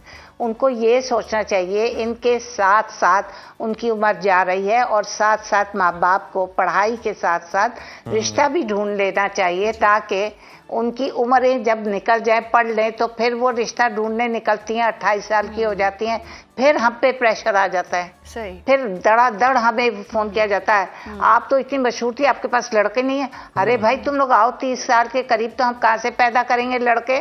30 साल के बच्चे तो 2-2 बच्चों के बाप बन चुके होते हैं। तो आप खुद भी सोचा करें। तो आपा उनके लिए ऐसे कोई रिश्ते अवेलेबल नहीं होते जो 30 से ऊपर के उम्र? तो आपा जो 30 साल की खवातीन आती हैं, अच्छा, उनके लिए कोई 40 साल होते हैं, बिल्कुल होते हैं। यानी हम स्पेशल पैकेज की बात कर रही कोई होते हैं, कोई उनका भी डिवोर्स होती है लड़कों की, लड़कों की डिवोर्स हो चुकी होती है, लड़के बेचारे एक बच्चे के बाप होते हैं, या कोई किसी का कोविड में कोई इंसिडेंट हो गया होता है। जब उनको बताओ, हाय मिसेस खान क्या बात कह दी, मेरी बच्ची कवारी, कैसे कह दिया आपने शादीशुदा लड़का, हाय, और वो भी एक बच्चे का बाप। मिसेस खान मेरा मियाँ क्या कहेगा, ये मिसेस खान कैसी हैं, इनको जोड़ नहीं मिलाना आता। मैंने कहा जब जोड़ का वक्त था तो आप कहाँ थी? सही। आप मेरे पास आती बेटा, अभी भी लड़का तो अच्छा मिसेस कमा रहा खान, है, ये कंप्यूटर मोर और साइंस लेस किया हुआ हम है इसे रिलेट कर और सकते हैं, एक ये पोजीशन वही वाली पर है। कैफियत है जिसमें कहा जाता है कि बड़ी उम्र में जो हड्डियां ना वो जुड़ती नहीं है, तो बड़ी उम्र में रिश्ते भी नहीं जुड़ते, ये भी मुश्किल होते हैं, ऐसा ही है? कुछ ऐसा ही आप कह सकते हैं बिल्कुल, कि बड़ी उम्र में लड़के मिलना बहुत मुश्किल होते हैं। आपको यहाँ सिर्फ कॉम्प्रोमाइज करना पड़ता है। ये देखें, लड़का पढ़ा लिखा है, घर बार है, माँ बाप अच्छे हैं, ये नहीं कि भाई कमारा ढूंढती फिर रही है, कमारा और टाइम निकल रहा है। मिसेस खान, मैं तो 2 साल पहले आई थी, तो उस वक्त मेरी बच्ची की उम्र 30 साल की, 32 साल की हो रही है, तो रिश्ता ही नहीं आपको मिला। अरे भाई, कमारा तो हम भी ढूंढते ढूंढते थक गए हैं, आपको बोलते बोलते कि भाई यहाँ कर लो। 3 महीने का उसका ब्रेकअप है, 3 महीना शादी रही थी, ना बच्चा है, ना कच्चा है, ना कुछ भी नहीं है, तुम तब भी नहीं मानी। अब कह रही है अच्छा उसी रिश्ते को जरा देखना। उसकी लड़का लायक था, घर था, अपनी गाड़ी थी, इंडिपेंडेंट था, उसको तो तीसरे चौथे दिन लड़की मिल गई होगी। आप 1 साल बाद मुझे कह रही हैं हाँ वही लड़का दोबारा दिखा दो। इस तरह तो खवातीन हमें पागल बनाती हैं, बिल्कुल निरा पागल बनाती हैं। इस वक्त में हम बहुत परेशान हो जाते हैं कि अब देखिए जो सीरियस लोग होते हैं ना, अब जैसे कि जरा सीरियस के लड़कियों की शादियां हो जाएं, लड़कियां अपने घर में आबाद हो जाएं और सबके साथ अच्छा हो, तो वो जरा थोड़ा सा केयरफुल रहती हैं। हाँ, आने वाले होंगे ये डॉट फला कॉम, डॉट फला कॉम, वो तो 2-3 महीने में आपका कैंसिल करके 60,000 70,000 लिया गुम जी, वो थोड़ी कोई रिस्पॉन्सिबिलिटी लेते हैं। नहीं, नॉट एट ऑल। हम तो फिर भी अपने लोगों के साथ कोऑपरेट करते हैं। यकीनन मिसेस खान, आप यकीनन कोऑपरेट भी करती हैं और जिम्मेदारी भी लेती हैं, और आप बड़ी हैं, यकीनन आप उस तरह से सोचती भी है, बड़ों की तरह ही सोचती हैं, अपने बच्चे समझ के सोचती हैं कि कल को लड़की ने ब्याह के जाना है, उसका ख्याल रखती हैं। लेकिन कुछ ऐसे भी होते हैं जो रिश्ता करवाने के लिए सिर्फ पैसे बटोरते हैं और फिर रिश्ता भी अच्छा नहीं होता और बाद में बहुत मसाइल भी होते हैं। एक तरफ हम ये भी देख रहे हैं कि अगर देखा जाए तो डिमांड बहुत ज़्यादा बढ़ रही है, तो तवक्कुआत बहुत ज़्यादा बढ़ रही हैं। इसमें क्या वालिदैन का किरदार ज्यादा है, या लड़के लड़कियों का ही अब जो है वो मयार बहुत बढ़ चुका है कि एक दूसरे के मयार के अब लोग ही नहीं मिलते? ये बिल्कुल आपने बहुत अच्छी बात की है। बाज दफा माँ बाप भी बहुत स्टबन होते हैं, उनका घर बार डिफेंस क्लिफ्टन में बड़ा खूबसूरत होता है। उन्होंने पता नहीं अपनी बेटियों के दिमागों में क्या डाला होता है कि जैसे अगर गुलशन में जाएंगी तो उनके ऊपर कोई धब्बा लग जाएगा किसी चीज का। भाई क्या, लड़के तो उधर ही अच्छे हैं बेटा, पढ़े लिखे। डिफेंस क्लिफ्टन में तो माँ बाप की कमाई पर ऐश कर रहे हैं। वहाँ पे असल जो बच्चा है, जो पढ़ा लिखा बच्चा है, जिसने खुद से अपनी लाइफ बनाई है, जो सेल्फ मेड बॉयज हैं, वो इधर है, नाजमाबाद में है, फेडरल बी एरिया में है, गुलशन में है। यहाँ के एरियाज के बच्चे अगर आप देखें तो वो वेरी वेल एस्टैब्लिश्ड है। अगर आप चाहती हैं तो उनसे शादी करवा के, तो फिर कोई जब वो अच्छा कमाते हैं तो मसला ही नहीं होता कि उनको एक घर से दूसरा घर बनाना। थोड़ा सा पेशेंस रखो, 2-4 साल बाद बच्ची आपकी कमा रही है, वो भी ऑनलाइन जॉब कर रही है, वो भी मिसेस खान वो एसोसिएट है अमेरिकन कंपनी के साथ, कोई यूके की कंपनी के साथ, लाखों में डॉलर पाउंड्स कमा, फिर किस चीज का डर? मिसेस खान, देखा जाए तो मतलब आप जो बात कर रही हैं कि लड़की अगर अपने घर में है, उसे तमाम आसाइशें सहूलियात मुयस्सर हैं, तो वालिदैन को ये किस तरह से उसको सिखाना चाहिए, ये बताना चाहिए, तरबियत करनी चाहिए कि बेटा तुम्हारे वालिदैन को जो बनाते हुए 60 साल की उम्र लग गई है, जो तुम्हें अब सहूलियात मिल रही हैं, आसाइशें मिल रही हैं, वो तुम एक 30 साल के या 25 साल के नौजवान से एक्सपेक्ट नहीं कर सकती जो सेल्फ मेड है, उसे भी वक्त लगेगा। अब आप देखें जो पार्टीशन से इस वक्त आए थे वो लोग बहुत वेल सेटल्ड है, जिन्होंने वर्क हार्ड किया, तो उनको कितना साल लगा। अब तो उनके बच्चे क्योंकि फादर मदर वेल सेटल्ड थे, उन्होंने फटाफट अपने बच्चों को पढ़ाकर एक स्टेटस पे डाल दिया, वो चल पड़े हैं बच्चे। 26-27 साल के बच्चे कमा रहे हैं, बहुत अच्छा कमा रहे हैं, तो तुम मुझे 32 साल की लड़की लाकर दे देते हो।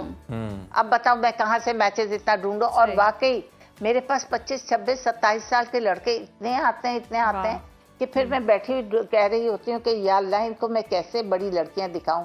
बड़ी अम्माओं को समझाती हूँ कुछ कि भाई अगर इसके साथ कोई मैच मिसेस खान, फिर तो यकीनन आपके पास बहुत अच्छे रिश्ते हैं, बहुत अच्छे रिश्ते हैं। अगर तो ऐसी बात है फिर तो आप बहुत अच्छा रिश्ता करवा सकती हैं, क्योंकि जिस तरह से हम सूरत हाल देखते हैं कि लड़के या अगर पढ़े लिखे हैं तो कुछ कमा ही नहीं रहे हैं, और वो रिलाई करना चाहते हैं कि लड़की पढ़ी लिखी हो, कमा रही हो, लड़की की कमाई पर ही गुजारा करें। अब इस तरह का भी ट्रेंड आ चुका है, लड़के कमाना ही नहीं चाहते, लड़के मेहनत ही नहीं करना चाहते। इस तरफ से भी बहुत ज़्यादा कंप्लेंट्स आ रही हैं कि लड़कियाँ खुद मुख्तार हैं, लड़के उस तरह से है ही नहीं, जिसकी वजह से ज़्यादा मसला हो रहा है। हाँ, ये बात आपकी सही है, लड़कियां बहुत हार्ड वर्किंग हैं, लड़कियां बड़ा कमा रही हैं, लेकिन साइड बाय साइड लड़के भी बहुत अच्छे हैं, बहुत अच्छा कमा रहे हैं। ये भी देखें, ये बात नहीं है कि लड़के बिल्कुल ही टोटली आउट हो गए हैं। हाँ, और मिसेस खान, कमाने के अलावा फिर आगे नुक्ता खर्च करने का भी आता है ना, मतलब मर्द की कमाई तो सबकी कमाई है, लेकिन खातून की कमाई सिर्फ उसकी अकेले की कमाई। ये बात तो आपने बिल्कुल 100% सही कही है कि वो अपनी कमाई जताती रहती है। वो कहती है कि मैं बिल्स में भी नहीं दूंगी, घर के इस चीज में भी नहीं दूंगी, या तो तुम लोग एक नौकरानी रख दो, अपना काम करती रहो सास ससुर को, ताकि वो देखे वेखे, घर की और चीजें देखे, और आप और चीजों में भी आप जरूर कंट्रीब्यूट करें, ताकि आप किस लिए कमा रही हैं, आपको टाइम इतना क्यों दिया जा रहा है, घर से आप फरार हो रही हैं, आपको टाइम इतना क्यों दिया जा रहा है कि आप जाएं, कमाएं, अपनी मर्जी करें, ताकि आप खुश रहें, आप ऐड करें to the income of the house, to the bills of the house, to all whatever is going on in the house. उसमें आप कम से कम अगर 50% नहीं तो 30% तो ही कर दें, अपने मियाँ का बाजू बने। आप बाजू बनने के लिए यकीनन मियाँ का बाजू बने, बहुत दुरुस्त फरमाया मिसेस खान आपने। और उज़ैर की कहीं ना कहीं मैं बात से इत्तेफाक नहीं करती हूँ, क्योंकि ट्रेंड बदल रहा है। अब लड़कों को प्रिंसेस ट्रीटमेंट चाहिए होता है, लड़कियों को नहीं चाहिए होता है। सूरत हाल बिल्कुल बदल चुकी है। लेकिन आपको इख्तिलाफ राय रखने का पूरा इख्तियार है, आपके इख्तिलाफ राय का एहतराम भी है, लेकिन ये फैसला देखने वालों पे। लेकिन यस, देखने वालों में ये क्लिप जितनी खवातीन देखेंगी ना, वो यकीनन कमेंट करेंगी कि लड़कों को आजकल प्रिंसेस ट्रीटमेंट चाहिए, आपने भी पीछे नहीं रहना। और वो चाहते हैं रेस्टोरेंट जाए तो लड़की पे करे। लेकिन यस, बहुत रेयर ऐसे मर्द भी हैं जो अच्छे से लड़कियों को ट्रीट भी करते हैं। दोनों तरफ चीजें जो है वो आप भी कुछ कहना चाह रही हैं, आपा का कमेंट लेते हैं। नहीं, मैं ये नहीं कहूंगी कि लड़का ही पे करे। वो अगर ज्यादा फ्रैंक होंगे तो कहेंगे एक दफा लड़की पे करे, एक दफा लड़का। वैसे ज्यादातर जब लेकर जाते हैं तो लड़के ही पे करते हैं, हम वो शर्मिंदगी नहीं उठाना चाहते, तो लड़के ही पे करते हैं, लड़के पे करते हैं। आप अगर ज्यादा फ्री हो तो वो ये हो जाता है कि आज तुम्हारी टर्न है, आज मेरी टर्न है, आज तुम कहाँ लेकर जा रहे हो, आज तुम कहाँ लेकर जा रहे हो। तो it is like that, it is not totally on the boys shoulders के वो ही पे करेगा, बल्कि दोनों मिलकर डिसाइड करते हैं। अगर वो सीरियस हो तो दोनों मिलकर ही लेकिन फिर बराबरी तो हर सतह पे होनी चाहिए। आप चलते हैं सही, मैंने कहा बराबरी तो फिर हर सतह पे होनी चाहिए। हाँ, टू सम एक्सटेंट यस, बराबरी होनी चाहिए। अच्छा आप अगर हम देख लें, जिस तरह से बात कर रहे हैं, हमारा मकसद, हमारा जो मौजू आज का ये कि वालिदैन के लिए किस तरह से आसानी हम पैदा कर सकें ताकि जो बच्चे हैं उनके रिश्ते बर वक्त हो सके। अब बहुत ज़्यादा शराइत हैं, बहुत ज़्यादा तवक्कुआत होती हैं, मतलब 6 डिजिट सैलरी होनी चाहिए लड़के की, ये होना चाहिए, फिर लड़के वालों की भी डिमांड होती है। आप कंक्लूजन क्या देना चाहती हैं, क्या आप समझती हैं, हल क्या है, किस तरफ हमें आना चाहिए ताकि जो रिश्ते हैं ये फिर कम उम्र में ही हो जाएं और हम ज़िंदगी में बैलेंस भी बनाकर तवाज़ुन के साथ चल सके, करियर भी चले और आपकी जो पर्सनल लाइफ है वो भी चलती। बिल्कुल, आपने ये सारी बातें दुरुस्त की। उनको बहुत छोटी छोटी बातों पे कि तुम उधर रह रहे हो, अब तुम डिफेंस में आ जाओ, अब ये है, अब वो है, इन छोटी छोटी बातों से निकलें। आप दोनों वर्क हार्ड करें, अपना घर, अपना फ्यूचर बनाएं, अपने आप, अपने लिए और अपने आगे की बच्चों के लिए अच्छा सोचें, अपने घर को अच्छा बनाएं। जहाँ भी बनाएं बहुत खुशी से बनाएं, जहाँ बनाना चाहते हैं वहाँ ज़रूर अल्लाह ताला आपको हिम्मत दे, आप बनाएं और खुशियाँ समेटें। और मैं क्या कहते, और आपने क्या पूछा था मुझे बताएं, एक दो क्वेश्चंस कि आसानियाँ हो सकें रिश्ते में, इतना क्या हम आसानियाँ, यस, हाँ, ये कि फजूल की जो रस्म और रिवाज है ना, आज माइयों में बैठेगी तो आज ढोलक होगी, तो आज कव्वाली नाइट होगी, फजूल की रातों की नींद बर्बाद, बच्चों का स्कूल बर्बाद। भाई कव्वाली नाइट क्या, what is this all going on? आज डांस नाइट है तो आज कव्वाली नाइट है, तो आज गाने की नाइट है। एक दो ढोलकियां रखें, क्यों नहीं? मजा आता था। हमारे यहाँ भी बड़ी ढोलकियां होती थी जब हमारी शादियां होती थी, जब तो ज्यादा होती थी, लेकिन रखें। लेकिन आजकल के हालात को देखते हुए आप लोग बाहर ज्यादा ना निकलें, ढोलकी रखें, सब कुछ करें, लेकिन इतने बड़े बड़े आप गाने वालों को बुला रहे हैं, इतना पैसा खर्च रहे हैं, किस लिए? फिर आप जी मैंने अपने कपड़े उधर से सिलवाने हैं, वहाँ से अपनी पैकिंग करवानी है, वहाँ डिजाइनर के बाद डिजाइनर ड्रेसेस कहाँ से पैक होंगे, फिर आपकी फ्लावर डेकोरेशन कौन करेगा? माशाल्लाह, अरे भाई हम जैसों को लगा दो, हम आपका डेकोरेट करके बता देंगे कैसे डेकोरेट। आपको फूल नहीं लगाने आते, सब फ्रेंड्स को लगाओ और बोलो कि बिल्कुल दुरुस्त फरमाया मिसेस खान आपने कि हमें इतने पैसे खर्च नहीं करने चाहिए। हम फजूल खर्ची भी करते हैं और उसके बाद फिर पता नहीं शादी चलती है नहीं चलती है, खुदा ना खास्ता शादी टूट जाती है महीने बाद। इस तरह के भी हमने खैर केसेस देखे हैं। लेकिन आपा एक और बहस है, और जिस तरह से हमारा और आपका साथ है, आप हमेशा बड़ों की तरह समझाती हैं, बड़ा पोलाइटली बात करती हैं, दोनों साइड्स की बात करती हैं, ख़वातीन के मसाइल हों उनको भी उजागर करती हैं, मर्दों के जिधर मसाइल हैं वहाँ भी हम देखते हैं कि आप भरपूर अंदाज में बात करती हैं, और रिश्तों के हवाले से बहुत अच्छे से आप जो है गुफ्तगू करती हैं। लेकिन इसके बावजूद भी हमने देखा है सोशल मीडिया पे नई बहस है, जहां आपने कहा कि जी औरत अपनी जो ज़ुबान है वो ज़्यादा चलाए तो वहां उसे थप्पड़ पड़ेगा। तो इस जुमले की आपको ज़रूरत क्यों महसूस आई, क्या लगा आपको, और इस जुमले के पीछे असल मकसद क्या था? अच्छा, थप्पड़ पड़े का मतलब ज़रूरी है, जैसे मैं कहती हूँ कि माँ के घर से शौहर के घर से ही जनाजा जाना चाहिए, और अगर ये हो वो देखें, बाज़ बातें मुहावरतन की जाती हैं, बाज़ बातें इट डजंट मीन कि ऐसे होगा। उन बच्चियों को बताया जाता है कि अब आप ज्यादा, शौहर आया है बेचारा ऑफिस से थका हारा आया है, और अगर तुम सुबह से शाम तक की बातें लेकर उसके सामने फजूलियात बैठ जाओगी तो क्या होगा? बजाय इसके तुम एंटरटेन करो, चाय दो, उसके कपड़े वपड़े सही करके उसको दो, या उसे कहो take a shower, be fresh and let's have tea together, and something आपने बनाया हो, कोई सैंडविच बनाया हुआ, कोई पकौड़े बनाए हुए, घर की कोई छोटी सी चीज़ बनाई हुई और वो सर्व करें तो कितना खुश होगा। बजाय इसके कि आप हर एक की बात और चुगलियाँ लेकर बैठ जाएं, तो उसका रिजल्ट क्या होगा? मुझे तुम बता दो कि जो औरत अपने मियाँ को अच्छी तरह वेलकम करके ऑफर कर रही है चाय, उसके साथ बैठ रही है, उसके साथ खद्दा पेशानी से, और उसको हंसते हुए देख रही है और वेलकम कर रही है, और जो बैठी हुई है रो रही है और फजूल की बातें सुना रही है, जो बंदा थक हार कर इस ट्रैफिक से, इस मुसीबत से घर में पहुंचा है किस तरह, तो वो अपना सारा रूदात सुबह से लेकर रात तक बस सुना रही है, तो उसको क्या होगा? उसको किस तरह वेलकम करेगा आदमी? तुम मुझे बताओ, यू टेल मी नाउ। ये तो है आपा, बिल्कुल जवाब देना, आपा कह रही हैं जवाब दें आपा वैसे नहीं, अब आप जवाब दें। आपा मैं ये जवाब दूंगी कि अभी मेरा शौहर नहीं है, और इंशाल्लाह जब मेरा शौहर होगा तो जिस तरह से आप बता रही हैं मैं इस तरह से ही वेलकम करूंगी, क्योंकि मैं आपके बताए हुए रास्ते पे चलूंगी। आप रोना धोना और हर चीज वो आया बंदा नहीं है तो तुमने शुरू कर दिया, तो तुम्हें क्या उसका? नहीं आपा, रोने वालों में से नहीं हूँ मैं, रुला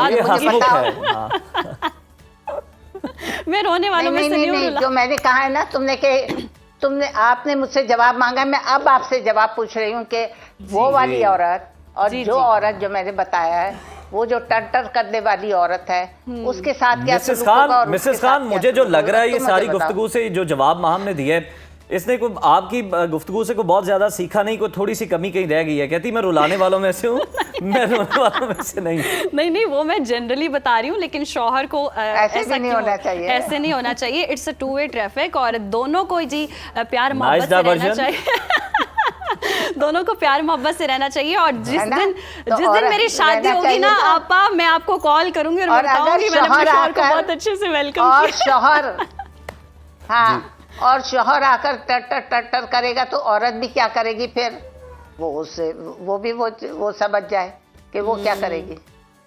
वो भी घर छोड़ के भाग जाएगी। तो वो अगर थप्पड़ लगा देगा तो हल्का सा, तुम हर वक्त यही बात करती हो तो उसमें क्या फर्क है? कुछ फर्क नहीं है। औरत भी तो घर छोड़ के भाग जाएगी ना। ये तो मुझसे हर वक्त आकर लड़ता है, I am not going to live. बहुत अच्छा, आपने दोनों साइड की बात की और आप हमेशा बड़ी बैलेंस गुफ्तगू करती हैं, जो कि दोनों साइड के लिए बड़ी बेनिफिशियल होती है, चाहे लड़के वाली साइड की हो या फिर लड़की वाली साइड की। और इसके पीछे वजह यही है कि ऑब्वियसली आपका एक बड़ा वास्ट एक्सपीरियंस है।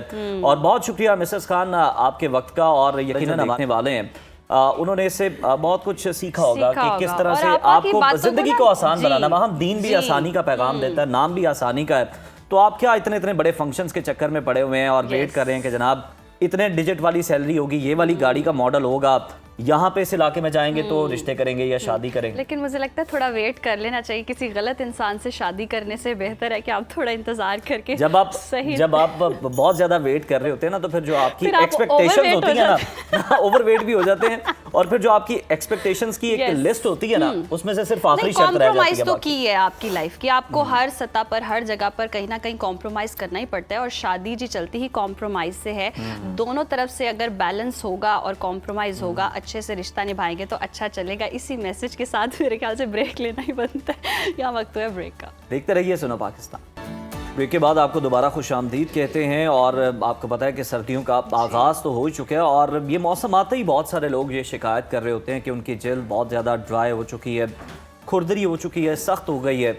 असल में होता यूँ है कि जो सर्द हवा है ये जल्द से नमी तेज़ी से जज्ब कर लेती है, लेकिन सिर्फ सर्दी ही वाहिद मसला नहीं है। जल्द की बनावट, तर्ज ज़िंदगी और दीगर अवामिल भी इसमें किरदार अदा करते हैं। और इसी तरह नाखून भी अक्सर सर्दियों में जी मसाइल पैदा हो जाते हैं, फंगस लग जाती है और पैर के नाखूनों का गोश्त जो है वो घिसना शुरू हो जाता है और सोजन हो जाती है। तो इन मसाइल से बचाव और इलाज के लिए कौन से कुदरती और हर्बल तरीके मौसर हैं, आज हम जानेंगे। जिल्द और नाखून की सेहत के आसान, कुदरती और मुफीद तरीके हमारे साथ मौजूद हैं मारूफ हर्बलिस्ट नैयर आपा। बहुत शुक्रिया, वेलकम टू सुनो पाकिस्तान। और कहिएगा, जिस तरह से सर्दियां शुरू होती हैं और अब फील भी होना शुरू हो चुका है, स्किन जो है वो खुश्क होना, ड्राई होना शुरू हो गई। सर्दियों में शादियां होती हैं और ये फूल देख के वो हमें तो वही याद आ रहा है। सही बात, सजावट का जो है सामान आ गया है। तो सजावट का सामान भी आ गया है, जिल्द भी नरम चाहिए, स्किन भी अच्छी होनी चाहिए। शादियों का सीजन भी है तो बहुत सारी दुल्हनें भी देख रही होंगी, तो आप बस मसले का हल बता दें। हाँ जी, बिल्कुल। जिस तरह से बात की कि जैसे सर्दियाँ स्टार्ट होती हैं, हाथ पांव ड्राई होने के तो होते ही हैं इश्यूज। कुछ लोगों के क्यूटिकल्स जो है ये फट जाते हैं, उंगलियों की साइड की जो स्किन है ये उतरना शुरू हो जाती है, और प्लस जो है वो स्वेलिंग होती है बहुत ज़्यादा। तो ये वाले इश्यूज बहुत ज़्यादा तकलीफदेह भी होता है, बहुत पेनफुल है। और उस पर यह है कि कोई भी आप अगर आप मॉइस्चराइजिंग क्रीम वगैरह लगाते हैं तो उससे कोई आपको फ़ायदा नहीं होता। तो आज जो है वो मैं 3-4 इस तरह की जो है वो रेमेडीज़ आपके साथ शेयर करूंगी कि जो बहुत ज़्यादा इफेक्टिव हैं और आपकी जो है वो पॉकेट फ्रेंडली हैं और आपके किचन के अंदर, आपके गार्डन में ये चीज़ें मौजूद हैं। सबसे पहले आपने क्या करना है, अपने हाथ और पाँव अच्छे से जो है वो वॉश कर लेने। कोशिश करें कि नीम गर्म पानी के अंदर आप टब के अंदर नमक थोड़ा सा जो है वो शैम्पू डाल के अच्छे से जो है वो क्लीन कर लें।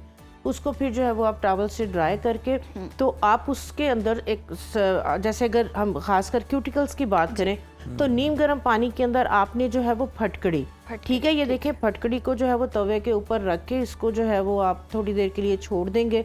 ये पहले इस तरह से होगी जैसे ट्रांसपेरेंट, बाद में जो है ये इस तरह से जो है ये हो जाएगी।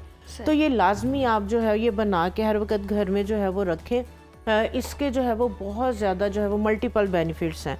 तो आपने फटकड़ी वाले पानी के अंदर थोड़ी सी हल्दी डाल के उसके अंदर आपने उंगलियां, अपने हाथ और पाँव डिप कर लेने हैं 5 मिनट के लिए, क्योंकि जो फटकड़ी एंटीसेप्टिक, एंटीबैक्टीरियल प्रॉपर्टीज़ है और ये हीलिंग भी जो है, और जो पेनफुल आपकी जो है वो स्वेलिंग हो जाती है तो ये उसके लिए बेहतरीन है। पहले आपने ये करना है। उसके बाद आपने क्या करना है, एक मैं आपको जो है वो मरहम जो है वो बनानी बताऊँगी। उसके लिए आपने क्या करना है, आपने लेना है सरसों का तेल। सरसों का तेल अगर आपने जो है वो जिस तरह से 10 ml के बराबर एक मरहम बनानी है, थोड़ी सी आप बनाएंगे तो ये आपकी जो है वो बहुत देर तक चल जाएगी। सरसों का तेल आपने लेना है और इसके अंदर आपने 1 खाने का चम्मच हल्दी आपकी खालिस होनी चाहिए, ऑर्गेनिक होनी चाहिए। आपने किचन का जो है ना मसालों वाला डिब्बा उसमें से नहीं लेनी, क्योंकि जब हम कुकिंग कर रहे होते हैं तो मिर्च वगैरह जो है वो हल्दी में और एक दूसरे में जो है वो तो ये आपने अलग से ही जो है वो रखनी है।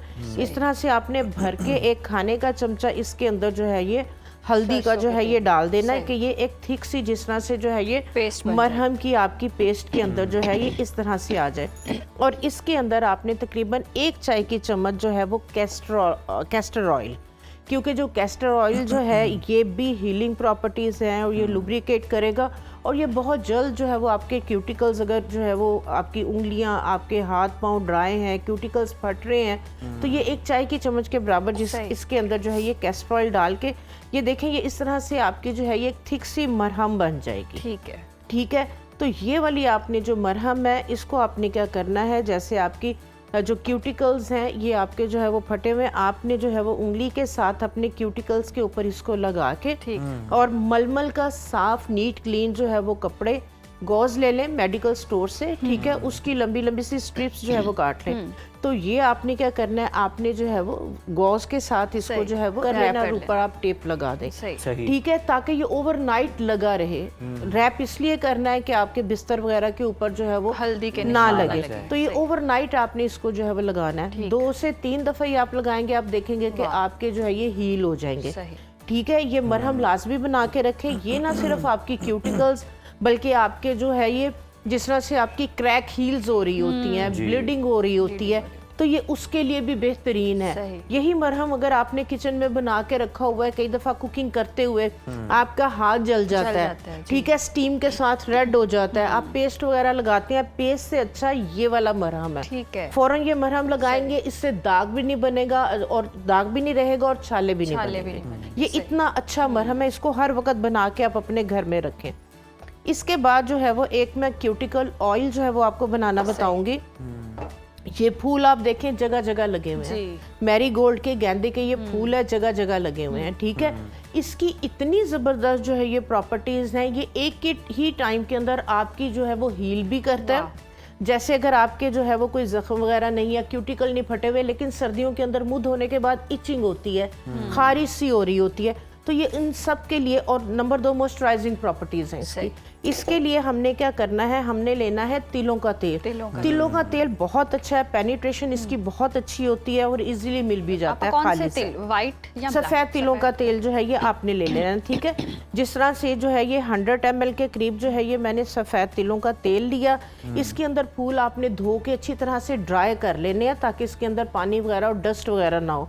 इनको आपने जो है ये पंखड़ियों को आपने इस तरह से तोड़ के, ये हाँ जी, ये इस तरह से 2-3 कलर्स के अंदर आते हैं, ठीक है। तो आप इसको जो है ये अच्छी तरह से थोड़ा सा इसको मसल लें, ठीक है, ताकि इसका जो इसके अंदर के जो कंपाउंड्स हैं वो थोड़े से जो है वो जल्दी ऑयल के अंदर जो है ये मिक्स हो जाएं। तो आप जो है ये इस तरह से जो है ये मैरीगोल्ड के जो फूल हैं ये इसके अंदर डाल दें। ये देखिए ये मैंने ड्राई करके रखे हुए हैं, ठीक है। ड्राई भी आप यूज़ कर सकते हैं, आपको अगर फ्रेश नहीं मिल रहे तो ये आपको पंसारी की दुकान से इजीली मिल जाते हैं, ठीक है। इसको आप जो है ये ऑयल के अंदर अच्छे से जो है ये डिप कर दें और इसी के अंदर अगर आप चाहें तो थोड़ी सी जो है वो इसमें कैस्टर ऑयल आप डाल लें, क्योंकि कैस्टर ऑयल बहुत ज़बरदस्त है, हीलिंग प्रॉपर्टीज़ हैं उसकी और वो लुब्रिकेशन जो है वो बहुत अच्छी करता है और प्लस इसके साथ मिलके वो आपके डीप जो है वो क्यूटिकल्स के अंदर पेनिट्रेट करेगा। ये ऑयल आपने इस तरीके से जो है ये मिक्स कर लिया। इसको आप जो है वो खोलते हुए गर्म शीशे के बर्तन में बनाना, इसको आप जो है वो गर्म पानी के अंदर रख दें तो इसका सारा जो है इसकी क्वालिटीज़ मैरीगोल्ड की, फूल की, गेंदे की, ये उसके अंदर इन ऑयल में इन्फ्यूज़ हो जाएंगे, ठीक है। ये वाला ऑयल आप जो है वो ज़्यादा बना के रखें, ठीक है, तकरीबन ½ kg के करीब आप इसको बना के रखें। ये आपकी जो है वो जिस तरह से मैंने बताया कि फेस वॉश करने के बाद इचिंग, रैश, खारिश हो रही होती है, चंद ड्रॉप्स इसके जो है वो ले लें। बेहतरीन मॉइस्चराइज़र है। उसके बाद कुछ लोगों की जो है वो इतनी ड्राई स्किन हो जाती है और यूवी की वजह से, जैसे गर्मियां गुजरी हैं, सन बर्न की वजह से स्किन इतनी थिन हुई हुई है कि किचन में भी जाए तो रेड हो जाती है, इचिंग होती है। ये हील करेगी, ये स्किन को रिपेयर करेगी और प्लस जो है ये आपका इतना ज़बरदस्त मॉइस्चराइज़र है कि आपको इसके बाद कोई भी कोल्ड क्रीम वगैरह लगाने की जरूरत नहीं पड़ेगी। आपने फेस वॉश करके चंद ड्रॉप्स इसके लेके अपने फेस पे लगाएंगे, ये देखें आपको फील ही नहीं होगा आपने ऑयल लगाया। यानी कि आप अपनी सुबह की स्किन केयर में भी कर सकते हैं और नाइट में भी आप इसको कर सकते हैं। ये स्किन में आपके जो है वो पेनिट्रेट और इसको आप अपनी फुल बॉडी के ऊपर भी लगा सकते हैं। सस्ता तरीन और बेहतरीन इसकी प्रॉपर्टीज और क्वालिटीज हैं। सही।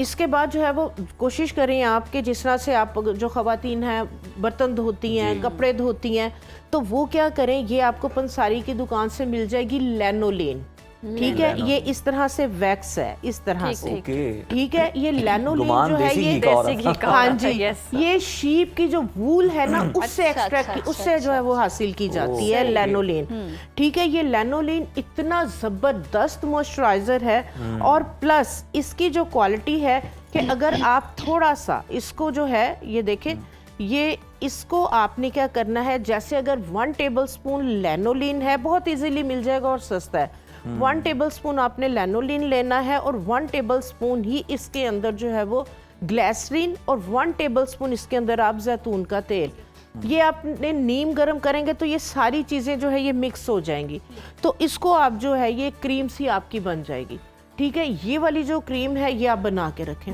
वो खवातीन जो कपड़े धोती हैं, बर्तन धोती हैं, थोड़ी सी ये वाली क्रीम लेके अपने जो है वो हाथों पे, अपने पाँव पे लगा लें।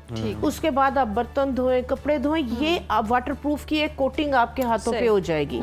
ये बिल्कुल वाटरप्रूफ। आप पानी में हाथ डालेंगे, बाहर निकालेंगे, पानी आपकी स्किन के अंदर, आपकी स्किन को डैमेज नहीं करेगा, ठीक है। तो ये वाली क्रीम जो है ये आप बना के रखें और इसको जो है वो यूज़ करें। इसके बाद जो है वो अगर आपको लैनोलिन नहीं मिलती, आप क्या करें कि आप जो है वो 100 ml आपने जो है वो वाइट पेट्रोलियम जेली लेनी है, 100 ml आपने ग्लिसरीन लेनी है, ठीक है। और आम जो आपकी किचन के अंदर कैंडल हम लोग जो है वो अच्छी वाली वाइट वाली मोम, तो मोम, हाँ जी, सफ़ेद मोम, आप ये पंसारी से भी मिल जाएगी, नहीं तो आप अच्छी इंपोर्टेड वाली जो है वो कैंडल ले लें।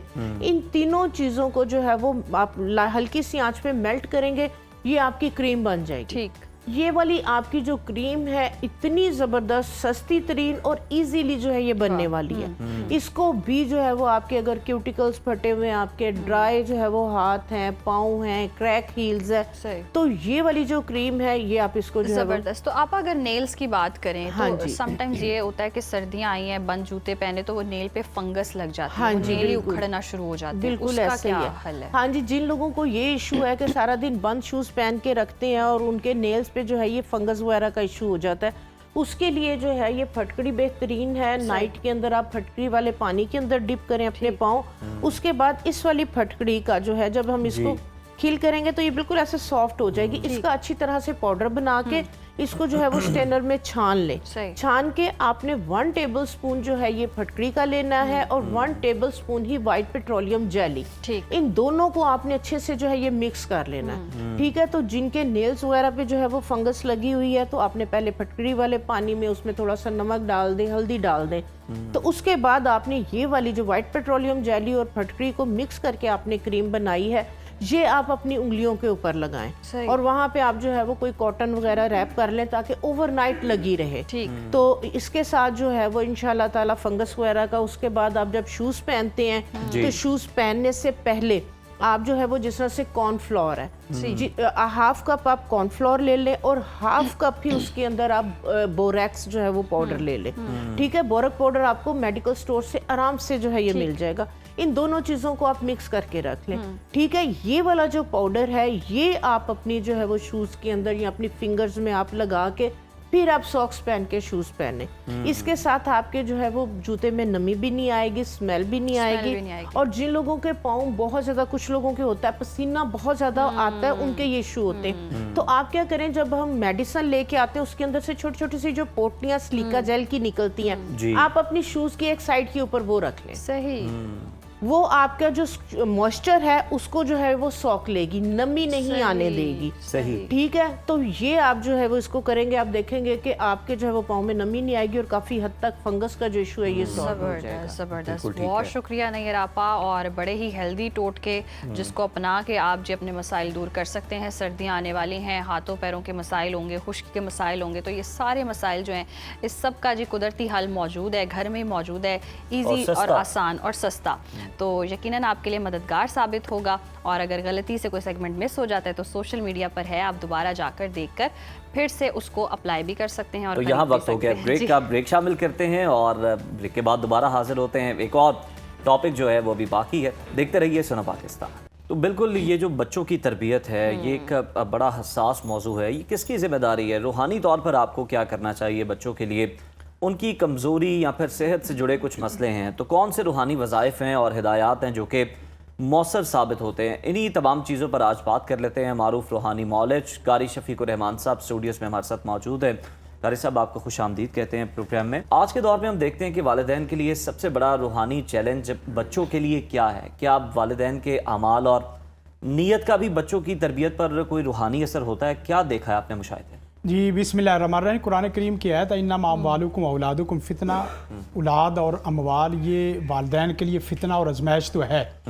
अब 4 लोगों की उज़ैर भाई जिम्मेदारी बनती है कि बच्चों की तरबियत में 4 लोगों का अहम किरदार है। सबसे पहला किरदार बच्चों के वालिदैन का है, दूसरे नंबर पर किरदार बच्चों के असातिज़ा किराम का है, और तीसरे नंबर पर उनके दोस्त अहबाब और उनके माहौल का है, और चौथा ये है कि इस वक्त मीडिया, सोशल मीडिया का बहुत बड़ा किरदार है कि बच्चों को जहां उनको लेके चलना चाहे वहां जा सकते हैं। तो बच्चों की जो असल बुनियादी चीज़ है, सबसे पहले हुस्न तस्मिया, उसके नाम को खूबसूरत अच्छा नाम रखने की कोशिश करें। दूसरे नंबर पे हुस्न तरबिया, अच्छी तरबियत करने की कोशिश करें।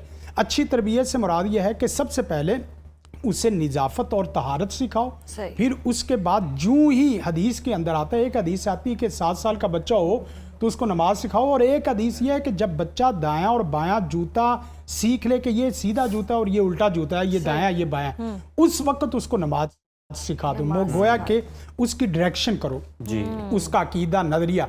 मैं अल्लाह से डर के कहता हूँ और अल्लाह पाक की कसम उठा के भी कहूँ तो इसमें कोई हानिस नहीं, कोई बंदा अपने बच्चों का सही कुरान और सुन्नत की बुनियाद पे नजरिया बना दे, नंबर 1, और दूसरा ये कि उसके दिल में खौफ खुदा बैठा दे, तीसरी बात ये कि उसको नेकी सिखा दे, और चौथी बात ये कि आखिरत में जवाबदेही का एहसास उसके दिल में बैठा दो कि बच्चे तूने जो सुनना है, जो देखना है, जो बोलना, तुझे हिसाब देना पड़ना है। कोई बच्चा ये 4 चीजें याद रख ले और नमाज कुरान जिक्र करता रहे तो यकीन करें उसकी जलवत तो जलवत सहीहा होगी, लेकिन उसकी खलवत जलवत से भी ज्यादा रोशन हो जाएगी। उसके अंधेरे नहीं रहेंगे। उसके अंदर जब हमारे हो क्या रहा है, हम बच्चों को जाहिर को बनाते हैं और अंदर अंधेरा है। अंदर छोटा सा दिया ना हो तो बाहर कभी भी बल्ब जैसी रोशनी नहीं आ सकती।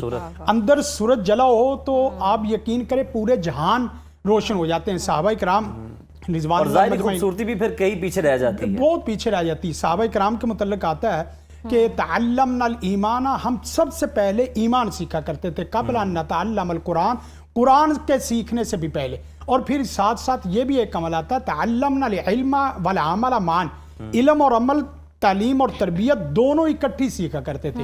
अब हो क्या रहा है कि हमारी तालीम बिल्कुल अलग है, और तालीम भी मजे की बात है, ना उसके अंदर किताब है, ना उसके अंदर कलम है, ना उसके अंदर प्रैक्टिकल है। तो उसके लिए जो बेहतरीन दुआ है, जो बच्चों को अच्छा आलिम बनाने के लिए, साहिब इल्म बनाने के लिए, जो बच्चा दीनदार भी हो और जहान दीदा भी हो, दुनिया को भी अच्छे तरीके से जानने वाला हो, ये दुआ सिखा दो। सैयदना इब्ने अब्बास को अल्लाह के रसूल ने ये दुआ सिखाई थी, अल्लाहुम्मा अल्लिमहु अल किताब व अल्लिमहु अत्तावील। सीने पे हाथ रख के माँ बाप 3 दफ़ा सुबह और 3 दफ़ा शाम ये दुआ पढ़ दे, उसका शरह सदर दीन के लिए भी और दुनिया के लिए भी, आखिरत के लिए भी और इस पूरे जहान के लिए भी खोल देता। अल्लाह ताला ने इस दुआ की बरकत से 2 लफ्ज आते हैं, तर्जुमानुल कुरान और हिब्रुल उम्मा बनाया है, यानी पूरी दुनिया को भी जानने वाला और पूरे दीन को भी जानने वाला। और एक दुआ तो ऐसी बसा औकात ये होता है, इल्म उसके पास माना आ जाता है और अकल उसके पास टांग होती है। तो ये भी इस चीज को भी बैलेंस रखने के लिए एक बहुत बेहतरीन दुआ है। बहुत अल्लाहुम्मा अलहिमनी रुश्दी, ऐ प्यारे सोने रब मेरे जो दिमाग से मुतल्लिका जितनी कुव्वतें वो भी अता फरमा, दिल के मुतल्लिका भी, और जितनी भी दीन दुनिया के मुतल्लिका वो भी अता फरमा। और साथ फरमाया वाइदनी मिन शर्री नफ्सी, मेरे नफ्स की शरारतों से, मेरे दोस्तों की शरारतों से, मेरे इल्म की शरारतों से, मेरे कलम और मेरी ज़बान की शरारतों से भी मुझे महफूज फरमा। ये दुआ देखें, बच्चा बड़ा साहिब इल्म हो लेकिन उसकी ज़बान में कुछ शाइस्तगी, वक़ार, एहतराम ना हो, तो वो बच्चा, हत्ता कि यहाँ एक जुमला ऐड करूँ, आम आदमी जब ना पढ़ा लिखा हो, कोई उससे अशनाई नहीं है, तो वो पढ़ा लिखा नहीं है तो उसे कहेंगे जाहिल जी। और अगर पढ़ा लिखा अदब एहतराम नहीं जानता तो उसे जाहिल कहना भी जहालत के साथ जो है ना वो अच्छी बात नहीं। उसको जाहिल नहीं कहेंगे बल्कि कहेंगे गधा। आप अंदाजा करें कि पढ़ा लिखा आदमी अदब एहतराम में नहीं करता तो वो गधा बनता है। यकीनन उससे जिम्मेदारी ज्यादा है। जिस तरह से हम देखते हैं कि बच्चे जिद्दी भी होते जा रहे हैं, नाफरमान भी होते जा रहे हैं, तो नाफरमान बच्चों के लिए कोई ख़ास दुआ या कुरानी आयत जिसे रोज़ाना पढ़कर कोई वजीफ़ा जिससे फ़र्क डाला जा सकता है? देखें, बच्चा जिस वक्त नाफरमान होता है, नाफरमान सबसे पहले मूड ऑफ होता है, फिर उसके बाद जिद में आता है और जिद के बाद उसके जुमले खराब होते हैं। उसके लिए 2-3 दुआएं, एक तो यह है कि सूरत फातिहा, आयतुल कुर्सी, चारे कुल, ये हर दम में लाजिम है। ठीक, हर दम में, चाहे सेहत से मुतल्लिका हो, तालीम से मुतल्लिका हो, रिज़्क से मुतल्लिका हो, जिद से मुतल्लिका हो। सूरत फातिहा, आयतुल कुर्सी और चारे कुल ये पढ़ें। और उसके बाद एक दुआ है, इन्नी उईदुहा बिका व ज़ुर्रियतहा मिनश शैतानिर रजीम। ये दुआ सैयदा मरियम अलैहिस्सलाम ने सैयदना ईसा अलैहिस्सलाम पर पढ़ी। आप यकीन करें, छोटे छोटे टहने मैंने जिन शैतान तो दूर की बात, उनका बड़ा पौप भी दुआ के बाद नहीं आता। अच्छा। इन्नी उईदुहा बिका व ज़ुर्रियतहा मिनश शैतानिर रजीम। और एक दुआ सैयदना हसन और हुसैन रज़ी अल्लाह तआला अन्हु के मुतल्लिक, आप देखें कि वो जन्नत के फूल ऐसे तो नहीं बन गए, उनके ऊपर इस दुआ का बकायदा असर है। उईदुकुम बिकलिमातिल्लाहि ताम्माति मिन कुल्ली शैतानिन व हाम्मा व मिन कुल्ली ऐनिन लाम्मा। ये दुआ जो है ना वो ये पढ़ी जाए, सुबह पढ़ लें, शाम और सोने के वक्त 3 औकात, और अगर ज्यादा जिद है तो 5 वक्त पढ़ लें। 5 वक्त जिद से बिल्कुल वो साफ हो जाएगा अल्लाह के फजल करम से। बेहतरीन है। अच्छा कारी साहब, बच्चों को दीन से उनकी कुर्बत जो है वो किस तरह से पैदा की जा सके? कुछ तो सख्ती कर रहे होते हैं इस मामले में, वो भी फिर बच्चों को जो है वो बहुत ज़्यादा आप स्ट्रबन बना देते हैं। क्या बेहतरीन तरीकाकार होना चाहिए वालिदैन का? देखें, बच्चों की ना एज के एतबार से तरबियत होती है। बसों का वालिदैन जो ना 50+ बर्दाश्त से ज़्यादा लोड नहीं डालना। सही बात है, बर्दाश्त से ज़्यादा लोड भी नहीं। और इसी तरह बच्चों के ना मजाज को और उम्र को सामने रख के, छोटा बच्चा है तो उसको वो तमाम चीज़ें जो रट्टा लगाने वाली, जब्त करवाने वाली, जब्त सुदूर हो, वो करवाएं। और उसमें सबसे पहले कुरान है। एक कौल है, उसका तर्जुमा इस तरह के, आप बच्चों को कुरान सिखा दो, कुरान बच्चों को जहान खुद ही सिखा देगा। कुरान सिखा दो बच्चों को, जहान वो खुद ही सिखा देगा। सबसे पहले जो चीज सीखने वाली है वो कुरान है। फिर उसके बाद दूसरे नंबर पे जो चीज सीखने वाली है वो बच्चे की प्रोटेक्शन के तौर पे उसके सुबह, शाम और सोने के अज़कार है। बच्चा जब सिक्योर होगा, सेव होगा, उसके बाद उसकी तालीम के लिए फिर दुआएं पढ़ें। तालीम के लिए रब्बी शरह ली सदरी वयस्सिर ली अमरी वाहलुल उक़दतम मिन लिसानी यफ़क़हू क़ौली।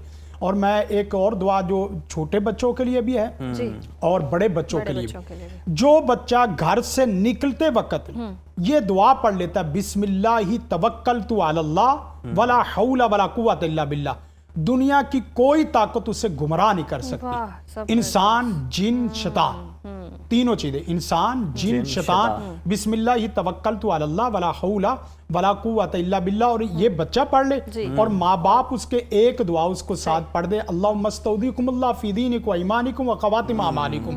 मैं तुझे तेरे दीन के साथ, तेरे ईमान के साथ, तेरे आमाल के साथ और तेरी तमाम अफकार और नजरियात के साथ तुझे तेरे रब के सुपुर्द करता हूँ। जब तक तू मेरे घर में था, मेरे रब की यहाँ रहमत थी, अब तेरे रब के सुपुर्द मैं करता हूँ। ये कितनी प्यारी दुआ है बच्चे को। और एक और प्यारी दुआ है, बच्चे के नजरियात खराब हो रहे हो, बच्चे की जो ना वो नज़र खराब हो रही हो, बच्चे के जो ना वो अफकार अमाल खराब हो रहे हैं, ताकि ये कि बच्चे का माहौल भी बिल्कुल खराब हो रहा हो। आप यकीन करें, उसके दिल में जुलेखा की मोहब्बत भी होगी और उसके दिल में हीर की भी मोहब्बत होगी। स्कूल, कॉलेज, यूनिवर्सिटी में जाते वक्त आप ये दुआ पढ़ दें उसके ऊपर, दुनिया जहान का सारी गलाजत और कीचड़ और कचरा सारा साफ हो जाता है। क्या? अल्लाहुम्मा फिर ज़म्बह व तहिर क़ल्बह व हस्सिन फरजा। या अल्लाह इसके दिल को सीधा कर दे। कितनी प्यारी दुआ। और इसके सारे गुनाहों की मैल को, चहल को साफ कर दे और इसके किरदार को किला नुमा एक हिफाजत अता फरमा दे।